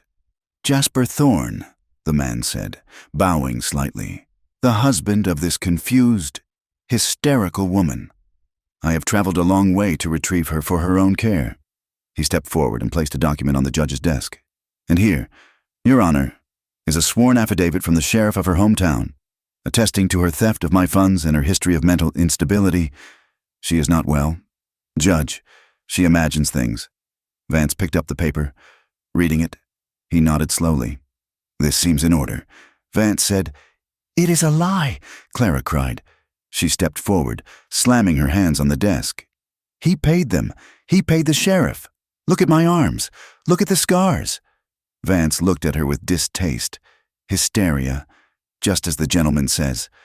Judge, Eli stepped in, his voice deep and commanding. Listen to her. I found her hiding in a laundry, working her fingers to the bone to stay away from this man. You do not run like that unless you are running for your life. Vance looked at Eli. And who are you? The paramour? The man aiding in this desertion? I am a witness, Eli said. Jasper laughed softly. A witness? You are a drifter, a saddle tramp with a gun. Your word is worth less than the mud on your boots in a court of law. Clara looked from the judge to Jasper. She saw the look passing between them, the shared understanding of men of status. She realized with a crushing weight that the truth did not matter here. The law was a wall, and she was on the wrong side of it. Judge, Jasper said, sliding a heavy envelope across the desk. It clinked with the sound of gold coins. I apologize for the trouble my wife has caused. I am happy to pay any court costs associated with filing the proper paperwork to have her returned to my custody. Vance placed his hand over the envelope. He cleared his throat. I will need time to review the case. Vance said, I cannot make a ruling today. Stalling. He was stalling until the bribe could be counted and the papers stamped. He is buying you, Eli roared. Silence, Vance shouted, banging his gavel. One more word and I will have you arrested for contempt. Eli looked at Clara. She was pale, her eyes dead. She was giving up. He could see the light going out of her. He had to do something. He had to give her credibility. He had to prove that his word meant something, even if it cost him his freedom. He took a breath. My name is not just Eli, he said. His voice filled the room. Everyone stopped. My name is Elias Vance Putz. I was a deputy in Abilene in 71. I am the man who outdrew the kid weaver in the street. The silence in the room changed texture. It went from bureaucratic boredom to sudden, sharp interest. The gunfighter? Sheriff Miller asked. Squinting at him, I heard there was a warrant for questioning on you in Kansas. Some say that fight wasn't fair. It was fair, Eli said. His eyes locked on the judge. And I have never lied to the law. I am telling you now, on my name and my history. This man is a monster. And if you hand her back to him, you're signing her death warrant." Judge Vance looked at Eli with new eyes. Wary, calculating eyes. "Elias Putz." The judge mused. There is a bounty on a man by that name. A substantial one. For jumping bail on a manslaughter charge related to that duel. "I did not jump bail," Eli said. "I left because the Weaver family hired men to kill me in my cell. That is for a court to decide," Vance said. He looked at the sheriff. "Detain him. We will check the wires on that warrant." "Eli, no!" Clara screamed. Two deputies moved from the corner of the room. Hands on their revolvers, Eli held up his hands. "I am not resisting," he said calmly. "But you look at the papers. Judge, you look at them." He looked at Clara. His eyes were burning with intensity. "Don't give up," he said to her. Sheriff Miller grabbed Eli's arms, pulling them behind his back. Jasper watched with a smirk of pure triumph. "Everything is falling into place," Jasper said softly to Clara. The deputies shoved Eli toward the door. The judge waved a hand. "Court is adjourned until morning. Mr. Thorne, ensure your wife does not leave town." "We will be at the hotel," Jasper said, taking Clara's arm. Clara wrenched her arm away. "Do not touch me," she hissed. She turned and ran out of the courtroom, following the deputies who were dragging Eli down the hall. They hauled him out the back door into the muddy street. The sun was setting, casting long, bloody streaks across the gray clouds. The gas lamps were flickering to life, reflecting in the puddles. Clara caught up to them as they were shoving Eli toward the jailhouse. "Eli!" she cried. He stopped, digging his heels into the mud, forcing the deputies to pause. He looked at her. "Clara, listen to me," he said, his voice urgent. "Why did you do that?" she sobbed, reaching for him. But a deputy blocked her path. "They will lock you up. They will send you back to Kansas." "It does not matter," Eli said. He looked at her, his rough face illuminated by the flickering street lamp. "I promised you," he said. "I promised I would not let you be broken. I will find a way. Clara, whatever it costs, I will free you from him." "Move it!" the deputy shouted, shoving Eli hard. Eli stumbled but kept his eyes on her until the jailhouse door slammed shut between them. Clara stood alone in the mud. The cold wind bit through her shawl. She was shaking, but not from the cold. Behind her, in the shadows of the alley, a figure watched. He wore a long duster and carried a rifle. He had heard the name in the courtroom, Elias Putz. The bounty hunter smiled, tipping his hat to the empty street. The price on the gunfighter's head was high, and now he was sitting in a cage, waiting to be plucked. Clara wiped her face. She looked at the jailhouse, then back toward the hotel where Jasper was waiting. She touched the locket at her throat. She was alone again, but she remembered the fire in the cabin. She remembered the touch of rough hands that did not hurt, and she knew, with a sudden, fierce clarity, that she would burn this whole town to the ground before she let Jasper win. The ride back to Red Butte was a funeral march in all but name. They traveled under a sky the color of a bruised plum, the air heavy with the static of a brewing storm. Judge Vance in Silver Creek, wary of the political fallout and the murky jurisdiction of the case, had ordered a final hearing to take place in Red Butte itself, where the alleged property rights were contested. He had released Eli on a tenuous bond, posted by a sympathetic storekeeper who remembered Eli's father, but the freedom was fragile as spun glass. When they rode down the main street of Red Butte, the town felt different. The silence was not the sleepy quiet of midday, but the held breath of a predator before the strike. The hooves of their single horse sounded like hammer strikes on the hard-packed earth. People watched from behind curtained windows and the shadowed recesses of porches. The rumors had traveled faster than the horse. Everyone knew. They knew Clara was a runaway wife, branded a thief by the fine gentleman in the suit. They knew Eli was a gunman with a price on his head, a killer trying to play the hero. As they passed the general store, two women stopped their conversation and turned their backs, pulling their shawls tight. A group of men on the bench fell silent, spitting tobacco juice into the dust, their eyes tracking Eli's hands near his gun belt. They think we are walking scandals, Clara said, her voice low. She sat behind Eli, her arms around his waist, but she held her head high. She was done hiding. Let them look, Eli said. His eyes were constantly moving, scanning the rooftops, the alleyways. He felt the crosshairs of the town on his back. He knew that Jasper and Barrett would not wait for the hearing. They would make their move while the law was still fluid. They returned to the laundry, the only home Clara had. The lock had been broken. The door hung slightly ajar. Inside, the room had been tossed. Her few clothes were scattered on the floor, trampled by muddy boots. The mattress was slashed. It was a message, violent and clear. Eli stood in the doorway, his body rigid. "Stay behind me," he warned. But the violence was not waiting inside. It was gathering outside. An hour later, the sheriff arrived. He did not come alone. Sheriff Miller walked down the alley flanked by 2 deputies. Behind them, strolling with the casual arrogance of a man who owns the very air he breathes, was Jasper Thorne.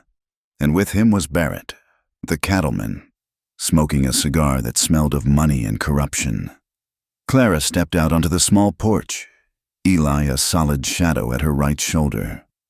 "You are trespassing," Miller announced, his thumbs hooked in his belt. "This is my home." Clara said, "I paid the rent through the month. The landlord says different." Miller said, "He says the lease is void on account of moral turpitude and non-payment. Mr. Thorne here has graciously offered to cover the arrears, provided the property, that being you, is returned to his care." Jasper stepped forward. He looked at the wreckage of the room visible through the open door and tutted softly. "Look how you live, Clara," Jasper said. "Like an animal. It breaks my heart, but Mr. Barrett has been kind enough to offer a solution. Since you seem intent on staying in this charming town, he has a room for you at the back of his establishment." Clara went cold. She knew what the back rooms of Barrett's places were for. They were for women who had no choices left, women who were traded like currency to favored clients. "I am not going with you," Clara said. Her voice shook, but she forced the words out. "And I am not going to any back room." "You do not have a say, my dear," Jasper said, his voice hardening. "The law is clear. You are my wife, and if I choose to loan your services to Mr. Barrett to work off the debt you stole from me, that is my right." He waved a folded paper in the air. "A writ of reclamation, signed by the judge this morning." "It is a forgery," Eli growled, stepping down one step. "Or it is bought." Miller's hand dropped to his gun. "You watch your mouth, gunfighter. You are lucky you are not in irons right now. You interfere with a husband claiming his lawful wife, and I will shoot you where you stand." The threat hung in the thick, humid air. Clara looked at Jasper. She looked at the smirk on Barrett's face. She looked at the sheriff, a man sworn to protect, now acting as a pimp with a badge. Something inside her snapped. It was the final link of the chain she had dragged for 3 years. "No," Clara said. It was not a whisper. It was a shout. She stepped past Eli, down into the dirt of the alley, closing the distance between herself and the men. "No!" she screamed. People began to gather at the mouth of the alley. The shout had drawn them. The storekeeper, the blacksmith, the women who had turned their backs earlier. "I am not property," Clara yelled, her voice echoing off the wooden walls. She pointed a trembling finger at Jasper. "You want to tell them about the debt? Tell them! Tell them how you broke my arm because you lost at cards." "Clara, stop this hysteria," Jasper hissed, looking around at the gathering crowd. She pulled up the sleeve of her dress, shoving it past her elbow to reveal the jagged, badly set bone of her forearm and the lattice of faded scars. "Look at it," Clara demanded, turning to the townspeople. "He did this. And tell them about the baby. Jasper, tell them about Sarah." The name hung in the air like a gunshot. "He pushed me down the stairs because I would not give him the grocery money for his gambling debts," Clara cried, tears streaming down her face, but she did not wipe them away. "I lay on the floor bleeding, and he walked over me to get his coat. He killed my child, and now he wants to sell me to Barrett to pay for his next game." The crowd shifted. The whispers changed tone. They were Westerners. Hard people, but they had a code. A man who beat a woman was looked down upon. A man who killed a child was lower than a snake. "He is lying to you," Clara shouted. "He is not a grieving husband. He is a monster." Jasper's face turned a mottled red. "Sheriff, shut her up," he snapped. Eli stepped down, placing himself between Clara and the lawmen. He stood with his legs apart, his hand hovering near his colt. "She speaks the truth," Eli said. His voice was not loud, but it carried the weight of a tombstone. "And anyone who tries to put a hand on her will have to climb over my dead body to do it." For a long, tense moment, nobody moved. The sheriff looked at the crowd. He saw the blacksmith frowning. He saw the storekeeper shaking his head. The tide was turning. "We will settle this in the street," Miller muttered. "Not in an alley." He signaled his deputies. They backed away, but the threat remained. "We will come for you tonight. Clara," Jasper promised, his voice low and venomous. "And when I get you back, you will wish you had died on those stairs." They left, but the war had only just begun. The sky turned a sickly shade of green as afternoon wore on. Storm clouds, tall as mountains and black as ink, piled up on the horizon. The air grew thick and electric, making the hair on Clara's arms stand up. In the distance, thunder rolled like artillery fire. Clara did not go back inside. She wiped her face and looked at Eli. "We need help," she said. Eli nodded. "We cannot fight them alone. Miller has 4 deputies. Barrett has hired guns." Clara went to the women first. She found Mrs. Gable, the widow who ran the boarding house. Mrs. Gable had always been stiff with her, but she had listened to Clara's scream in the alley. "He cheated you too, didn't he?" Clara asked. Standing on the widow's porch. "Barrett, he bought your husband's land for pennies after he died. Mrs. Gable looked at Clara's scars. She looked at the fire in her eyes. "He did," the widow admitted quietly. "He told me it was the law. It was a lie." Clara said, "Stand with me, please." Eli, meanwhile, sought out the weak link in the sheriff's chain. He found Deputy Hayes sitting behind the livery stable, smoking a cigarette with shaking hands. Hayes was young, barely 20, and he had looked sick when Jasper spoke of the back rooms. "You heard him," Eli said, emerging from the shadows. Hayes jumped, reaching for his gun, but stopped when he saw Eli's empty hands. "I heard him," Hayes whispered. "Is that the law you signed up for?" Eli asked. "Pimping out women to pay gambling debts?" Hayes looked down at his boots. "The sheriff says. He says it is legal paper. It is forged," Eli said, "and you know it, if you stand by while this happens. Son, you will never scrub the stain off your soul." Hayes took a shuddering breath. He reached into his vest pocket and pulled out a small, crumpled piece of paper. "I found this in Miller's desk," Hayes said, his voice barely audible. "It is a telegram from St. Louis, from a forger named Silas, confirming the documents were sent." Eli took the paper. His rough fingers brushed the boy's hand. "You are a good man. Hayes, do not let them change that." By dusk, the wind was whipping dust into swirling columns that danced down the main street. Horses at the hitching rails laid their ears back and stomped, sensing the violence in the air. The town was shuttered, but eyes watched from every crack and keyhole. Clara and Eli walked to the center of the street. They did not hide. They stood in the open, in front of the sheriff's office. "Come out," Eli roared. The wind tore the words from his mouth, but they were heard. Sheriff Miller, Jasper, and Barrett emerged. They were flanked by 3 deputies and 2 of Barrett's hired ranch hands. 7 men against a woman and a drifter. "This ends now," Clara shouted. She held up the telegram Hayes had given Eli. "We know about the forgery. We know about the bribes." Jasper laughed. A thin, brittle sound. "You have a scrap of paper. I have the town." He drew a derringer from his vest pocket. "Sheriff, arrest them. If they resist, kill them." The sheriff drew his revolver. The deputies followed suit. Eli did not hesitate. He stepped in front of Clara, his body a shield. His hand hovered over his gun, his knuckles whitening, his eyes narrowed to slits. He saw the geometry of the fight. 7 targets, 2 seconds. The odds were impossible, but he wasn't fighting to win. He was fighting to buy her time. "Put the guns down!" a voice shouted.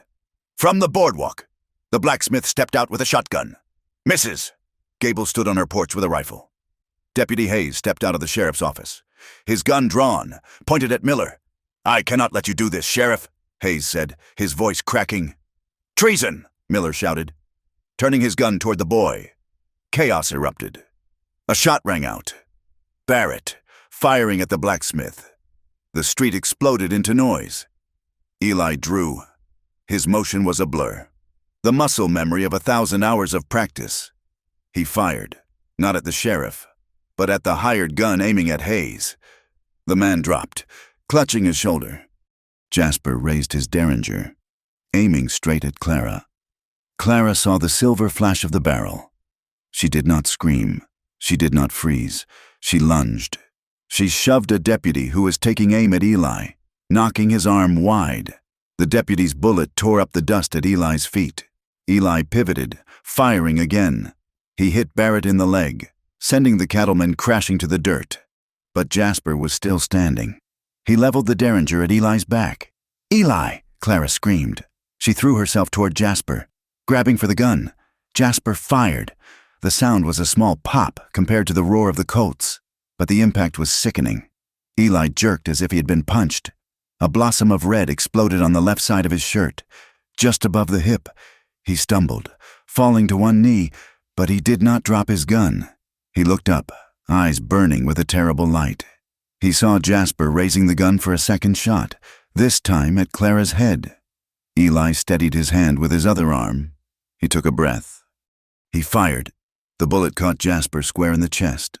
The gambler looked surprised, his mouth opening in a silent "oh." He dropped the derringer and fell backward into the mud, his expensive suit ruining in the dust. "Stop! It is over!" Hayes shouted. The firing stopped. The silence that rushed back into the street was deafening. Smoke drifted in the heavy air. Barrett was moaning on the ground. Jasper lay still, eyes staring up at the storm clouds. Eli swayed. The gun slipped from his fingers. He collapsed forward into the dirt. "Eli!" Clara scrambled over to him, falling to her knees. She turned him over, her hands pressing frantically against the wound in his side. Blood was soaking his shirt, dark and hot. "No, no, no!" she sobbed, terror gripping her heart with icy fingers. "Look at me, Eli, look at me!" Eli's eyes fluttered open. He looked at her, his face gray. He tried to smile, but it was a grimace of pain. "Are you hurt?" he rasped. "I am fine," Clara wept, tearing the hem of her petticoat to make a compress. "You stupid man. You stupid, brave man. Stay with me." The townspeople gathered around them in a circle. The blacksmith kept his shotgun trained on Miller, who stood with his hands raised, realizing his power had evaporated with the smoke. Just then, the sound of hoofbeats thundered down the street. A rider on a massive bay horse pulled up, badge gleaming on his chest. It was the U.S. Marshal, followed by the circuit judge from Silver Creek in a buggy. "What in God's name is happening here?" the marshal demanded. "Looking at the bodies." Deputy Hayes stepped forward, holstering his gun.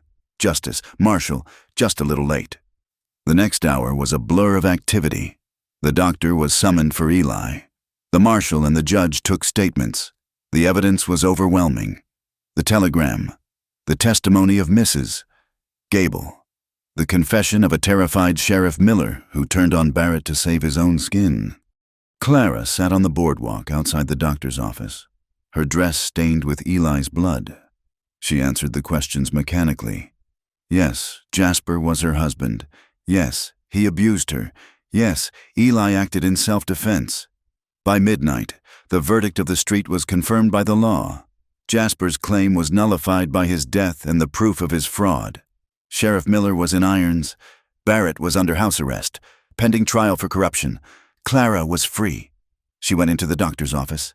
Eli was lying on a cot, his torso bandaged. He was pale, but the doctor said the bullet had passed through the muscle without hitting anything vital. He would live. Clara sat beside him, taking his rough hand in hers. She pressed it to her cheek, closing her eyes. letting the relief wash over her. "We did it," she whispered. "You are safe. I am safe." Eli looked at her. His eyes were sad, filled with a pain that had nothing to do with his wound. "You are safe, Clara," he said softly. The door opened. The marshal stepped in. He took off his hat, looking uncomfortable. "Ma'am," he said to Clara, "could you give us a moment?" Clara looked from the marshal to Eli. She saw the look of resignation on Eli's face. "No," Clara said. "Whatever you have to say, you say it to me too." The marshal sighed. He pulled a folded paper from his pocket. "I checked the wires," he said to Eli. Like the judge asked, "Elias Putz, there's a warrant out of Kansas, manslaughter, and flight to avoid prosecution. It was self-defense," Clara said fiercely. "Standing up. He told you that. The law in Kansas says different." "Ma'am," the marshal said gently, "and now that he has identified himself, I have a duty. I have to take him in." He looked at Eli. "You are in no shape to ride tonight, son, but come morning, I have to put you on the stage to Abilene.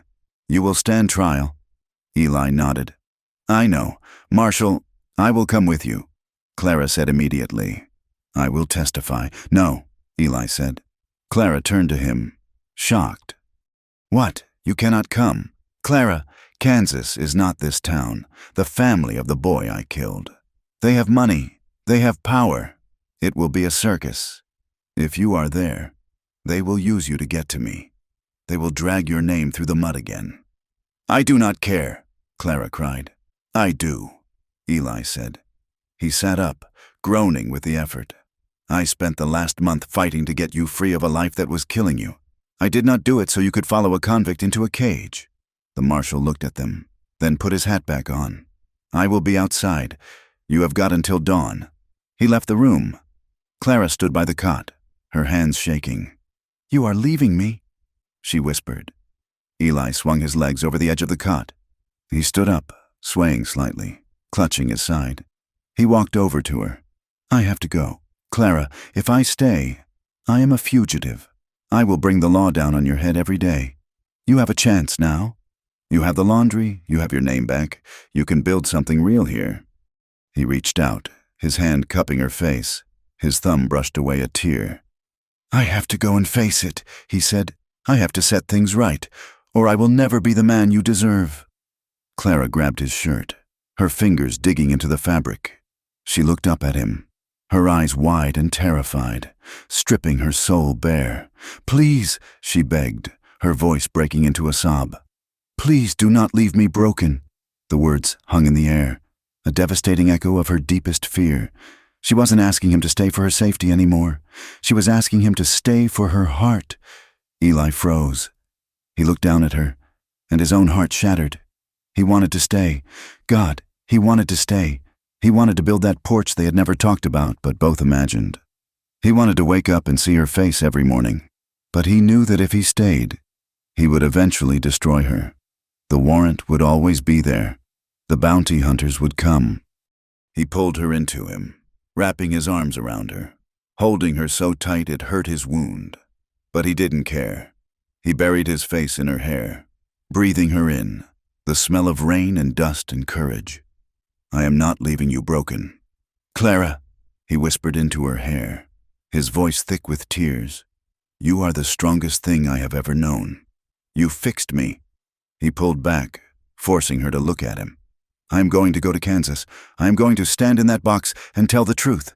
And if I get out, if I ever get free, I will find you. I promise you.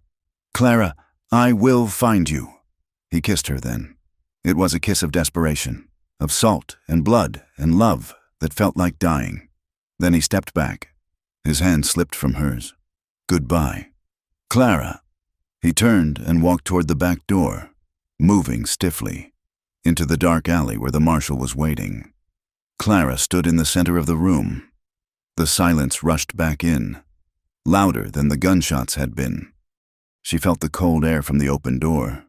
She ran to the door. She looked out. She saw Eli's silhouette at the end of the alley, limping slightly, walking away from the only home he had ever known. The vast, unforgiving landscape of the West stretched out beyond him. swallowing him into the night. "Eli!" she screamed, but the wind took the name and scattered it. He did not look back. He couldn't. Clara sank to her knees on the floorboards, clutching the locket at her throat. She was alone. The wind howled through the eaves. But as she knelt there, weeping, she realized something. Her hands were shaking. Yes, her heart was breaking. Yes, but she was not broken. She was standing in the wreckage of her life, and she was still breathing. She was free, and she had a promise. She watched the darkness until his shadow was gone, and then, slowly, she stood up. She closed the door against the wind and bolted it. She would wait, and while she waited, she would live. The seasons in the high country did not turn gently. They broke. The suffocating heat of the summer, the season of blood and dust that had defined Clara's struggle, eventually gave way to a sharp, biting autumn. The cottonwood trees along the river turned a brilliant, trembling gold before the wind stripped them bare, leaving gray skeletons scratching against a steel-colored sky. Then came the winter, a silent, white siege that buried Red Butte in 3 feet of snow, isolating the town from the rest of the world for weeks at a time. Clara watched it all from the window of what was now her own establishment, in the power vacuum left by the arrest of Barrett and the disgrace of the sheriff. The town had shifted. Properties had changed hands.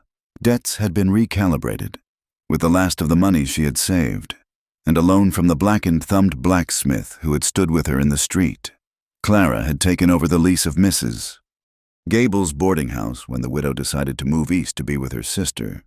It was not a palace. It was a drafty, 2-story timber building that smelled permanently of wood smoke and bacon grease. But it was hers. She scrubbed the floors until the wood was pale and clean. She sewn new curtains of blue calico to replace the dingy gray rags that had hung there for years. She cooked stews thick with root vegetables and beef, feeding the drovers and miners who passed through with a kind of fierce, quiet dignity. She was no longer the cowering washerwoman who hugged the walls of the alley. She was Mrs.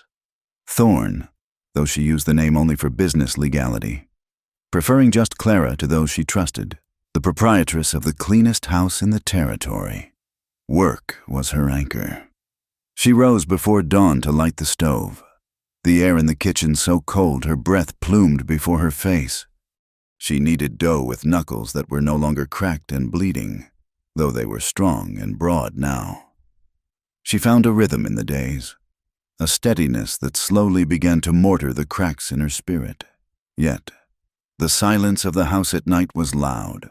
When the last boarder had retired and the fire was banked, Clara would sit in her rocking chair, the one she had bought for herself, and listen to the wind howling around the eaves. It was the same wind that had battered the line cabin in the mountains. It carried the same scent of pine and distance. She did not weep. She had cried enough tears to fill the dry riverbed. Instead, she waited.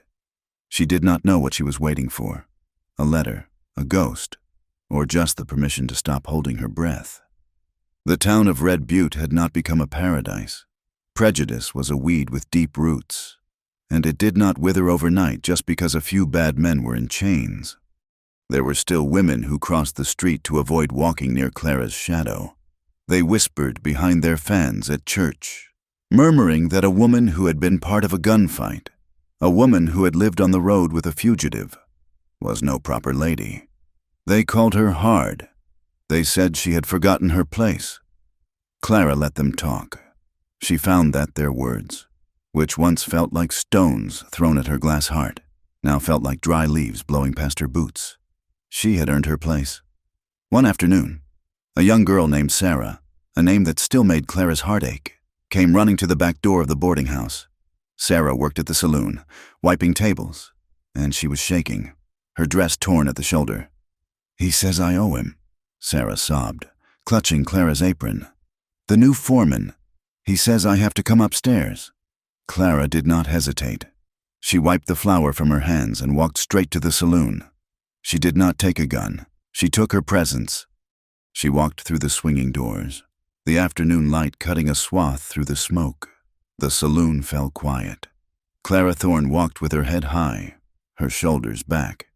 her eyes sweeping the room with a gaze that challenged any man to cross her. She found the foreman, a burly man new to the territory, trying to drag the girl back by her arm. "Let her go," Clara said. The foreman laughed. "And who are you, the mother hen? I am the woman who put the last man who tried to own people in this town in the ground," Clara said. Her voice was level, devoid of fear. "And I am telling you that girl does not work for you anymore. She works for me." The foreman looked at her.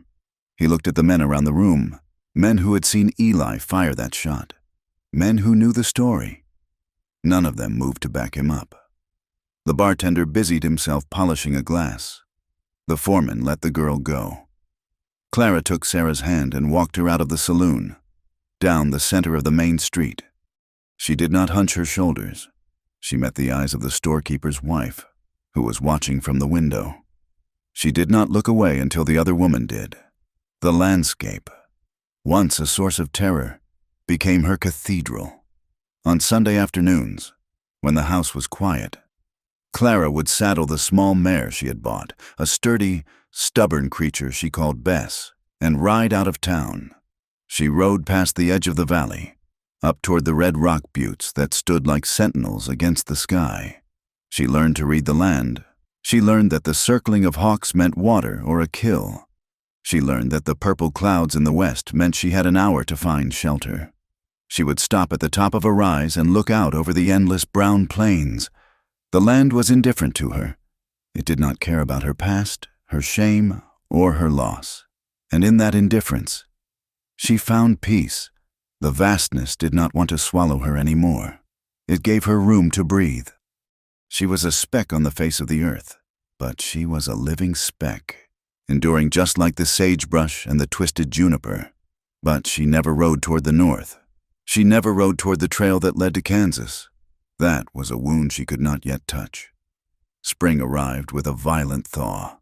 The river swelled, brown and roaring, tearing away the dead wood of winter. The mud in the streets turned to soup, and the air smelled of wet earth and new grass. It was on a Tuesday in April that the news came. Clara was sweeping the front porch, pushing the red dust back into the street. A rider trotted up, splashing through the puddles. He wore a badge on his vest, a deputy U.S. Marshal. "Mrs. Thorne?" the man asked, tipping his hat. Clara gripped the broom handle. Her heart gave a single, painful thud against her ribs. "I am she. I was asked to pass on a word," the deputy said, leaning on his saddle horn. "I just came down from Abilene." Clara stopped breathing. The world narrowed down to the man's dusty face. There was a trial, the deputy said, for Elias Putz, the man they call the gunfighter. "Yes," Clara whispered. It was a circus. All right. The Weaver family hired fancy lawyers, tried to paint him as a cold-blooded murderer. But the witnesses, they came out of the woodwork. Folks who saw the fight years ago, a barman, an old lady who watched from a balcony. They testified that Weaver drew first. They said Putz tried to walk away 3 times. The deputy paused, shifting his chewing tobacco to the other cheek. The jury was out for 2 hours. They came back with a verdict. Not guilty. Self-defense. Clara felt the porch tilt under her feet. She reached out and grabbed the railing to steady herself. "He is free?" she asked, her voice cracking. "He is free." The deputy nodded. "Walked out of the courthouse a week ago?" "Where? Where is he?" The deputy shrugged. "Hard to say. A man like that, who has been running for so long. He might go anywhere, but he looked tired. Ma'am, bone tired. I reckon he is looking for a place to rest." The deputy tipped his hat again and rode on toward the sheriff's office. Clara stood on the porch. The broom fell from her hand, clattering onto the wood. She pressed her hands to her mouth, a sob breaking free, not of grief, but of a hope so sharp it felt like pain. He was alive. He was free. But he was not here. The weeks that followed were an agony of anticipation. Every time a dog barked, Clara looked at the door. Every time a horse rode past, she rushed to the window. But the road remained empty of the one figure she yearned to see.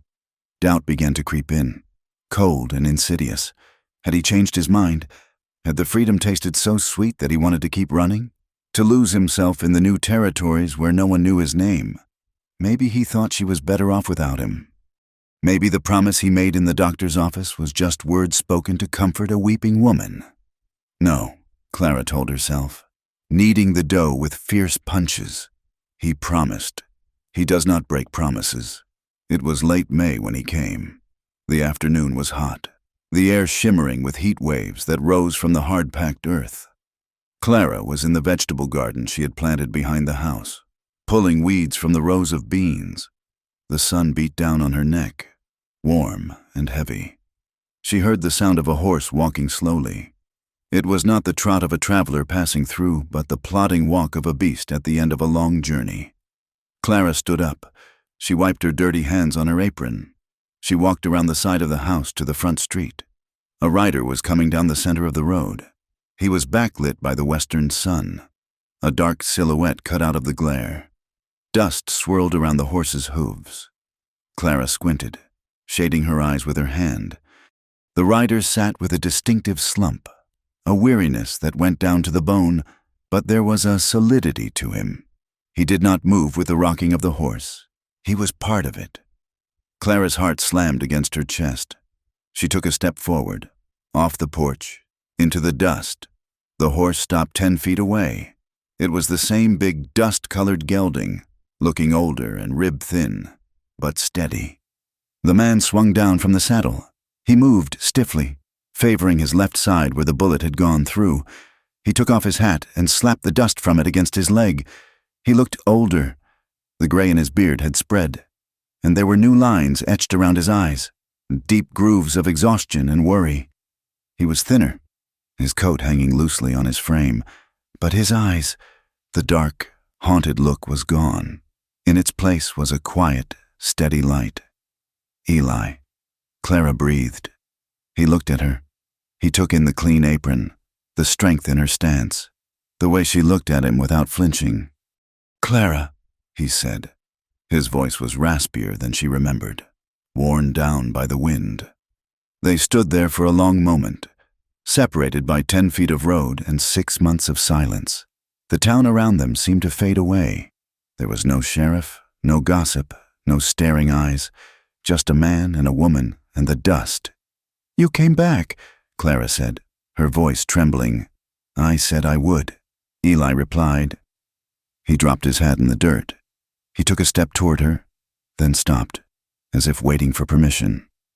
"I'm sorry it took so long," he said. "I had to wait for the papers. I wanted to bring you the paper that said I was a free man. I did not want to come back until I could stay. You could have written," Clara said, a tear slipping down her cheek. I thought you might have kept riding." Eli shook his head slowly. "There is nowhere else to ride to. Clara, my map ends here." He looked down at his hands, those large, scarred hands that hung empty at his sides. "I was afraid," he admitted. "Not of the hanging. I was afraid that when I came back, you would have realized you were better off without a worn-out gunman in your life. I was afraid I would see that look in your eyes, the one that expects to be hurt." Clara looked at him. She saw the uncertainty in him, the vulnerability that terrified him more than any bullet. She took a step toward him, then another. She closed the distance until she was standing right in front of him.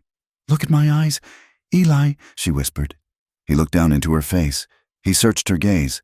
He saw the scars of her past. Yes, but he didn't see fear. He saw a fierce, burning welcome. "I am not afraid," Clara said. "Not of you. Never of you." Eli let out a breath that sounded like a sob trapped in his chest. He raised his hands slowly, palms open, giving her every chance to back away. "Can I touch you?" he asked, his voice barely audible. Clara nodded. "Please." He reached out. His rough hands, hands that had mended fences, broken horses, and taken lives, cupped her face. They were shaking slightly. He held her as if she were made of holy water, as if she were the only clean thing in a dirty world. Clara closed her eyes and leaned into his touch. She raised her own hands and covered his, pressing them harder against her skin. She felt the calluses, the warmth, the pulse in his wrists. "Eli," She sighed. He pulled her in. He wrapped his arms around her, burying his face in the crook of her neck. He held her tight, the way a drowning man holds driftwood. And Clara held him back, her arms locking around his waist, her fingers digging into the back of his worn coat. She felt him shaking. She felt the wetness of his tears against her skin. "I missed you," he choked out. "God, I missed you. I am here," Clara soothed, stroking the hair at the nape of his neck. "I am right here. You are home." He pulled back just enough to look at her. He traced the line of her lip with his thumb. Then he kissed her. It was not the hesitant kiss of the cabin. It was a claiming. It was a surrender. It was a kiss that tasted of the miles he had ridden and the nights she had waited. It was deep and slow and full of a desperate, aching tenderness. Under the vast, indifferent sky of the American West, they clung to each other. Two broken things that had fused into something whole. They walked the horse back to the stable together, his arm around her shoulders, her hand resting on his waist. They did not care who saw. That evening, they sat on the back porch of the boarding house, watching the sun go down in a blaze of orange and violet. The air was cooling, the crickets beginning their nightly chorus. They talked about the future. It was not a conversation of grand dreams, but of practical realities. "I have some money left from the trial," Eli said, rolling a cigarette with practiced movements. "Not much, but enough for a down payment on a parcel of land." "Where?" Clara asked. "There is a spot north of town," Eli said, "near the creek. The grass is good. It has a cabin, needs work, the roof is gone, but the walls are solid. We could run a few head of cattle, maybe some horses. It will be hard work." Clara said, "The winters out there are brutal." "I know," Eli said. He looked at her sideways.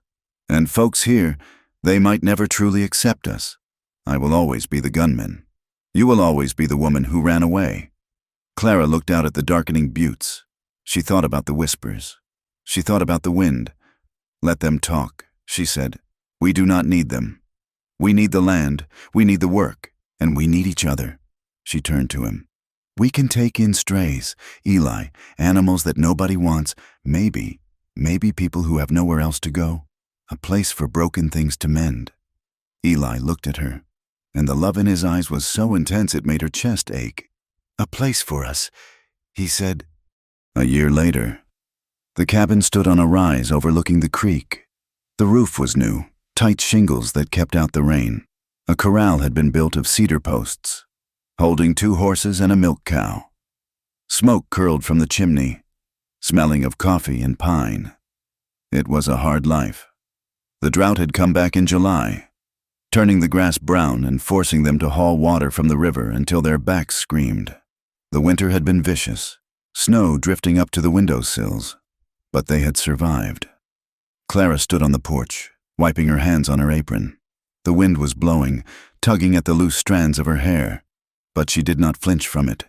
She liked the wind now. It felt like freedom. She looked down toward the corral. Eli was there. He was repairing a section of the fence where a bull had broken through. He wore a faded blue shirt, the sleeves rolled up to his elbows. Clara watched him work. She watched the way his muscles moved under the skin, the economy of his motion. He lifted a heavy rail as if it weighed nothing, slotting it into place. He paused, wiping sweat from his forehead with his forearm. He looked up and saw her watching him. He dropped his hammer and walked up the slope toward the house. His gait was still stiff. The cold weather made the old bullet wound ache, but he moved with a purpose. He climbed the steps to the porch. He smelled of sweat and horse and leather. He stood in front of her, blocking out the sun. "Everything all right?"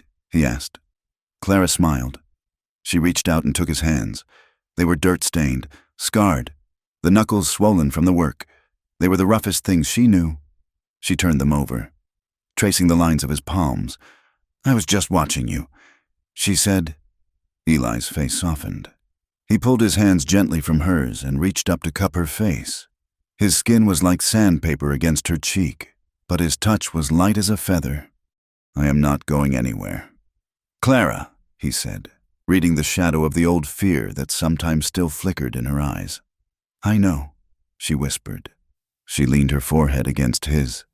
She closed her eyes and listened to the steady, strong beat of his heart. She thought about the girl she had been, the girl who flinched at a footstep, the girl who prayed to be invisible. That girl was gone, buried under the red dust of the past. In her place was a woman standing on her own porch, held by a man who had walked through fire to get back to her. "Please do not leave me broken," she had begged him once, in the dark of her despair. Eli's thumbs brushed her temples. He kissed her forehead, then her nose, then her lips. "You were never broken," he murmured against her mouth.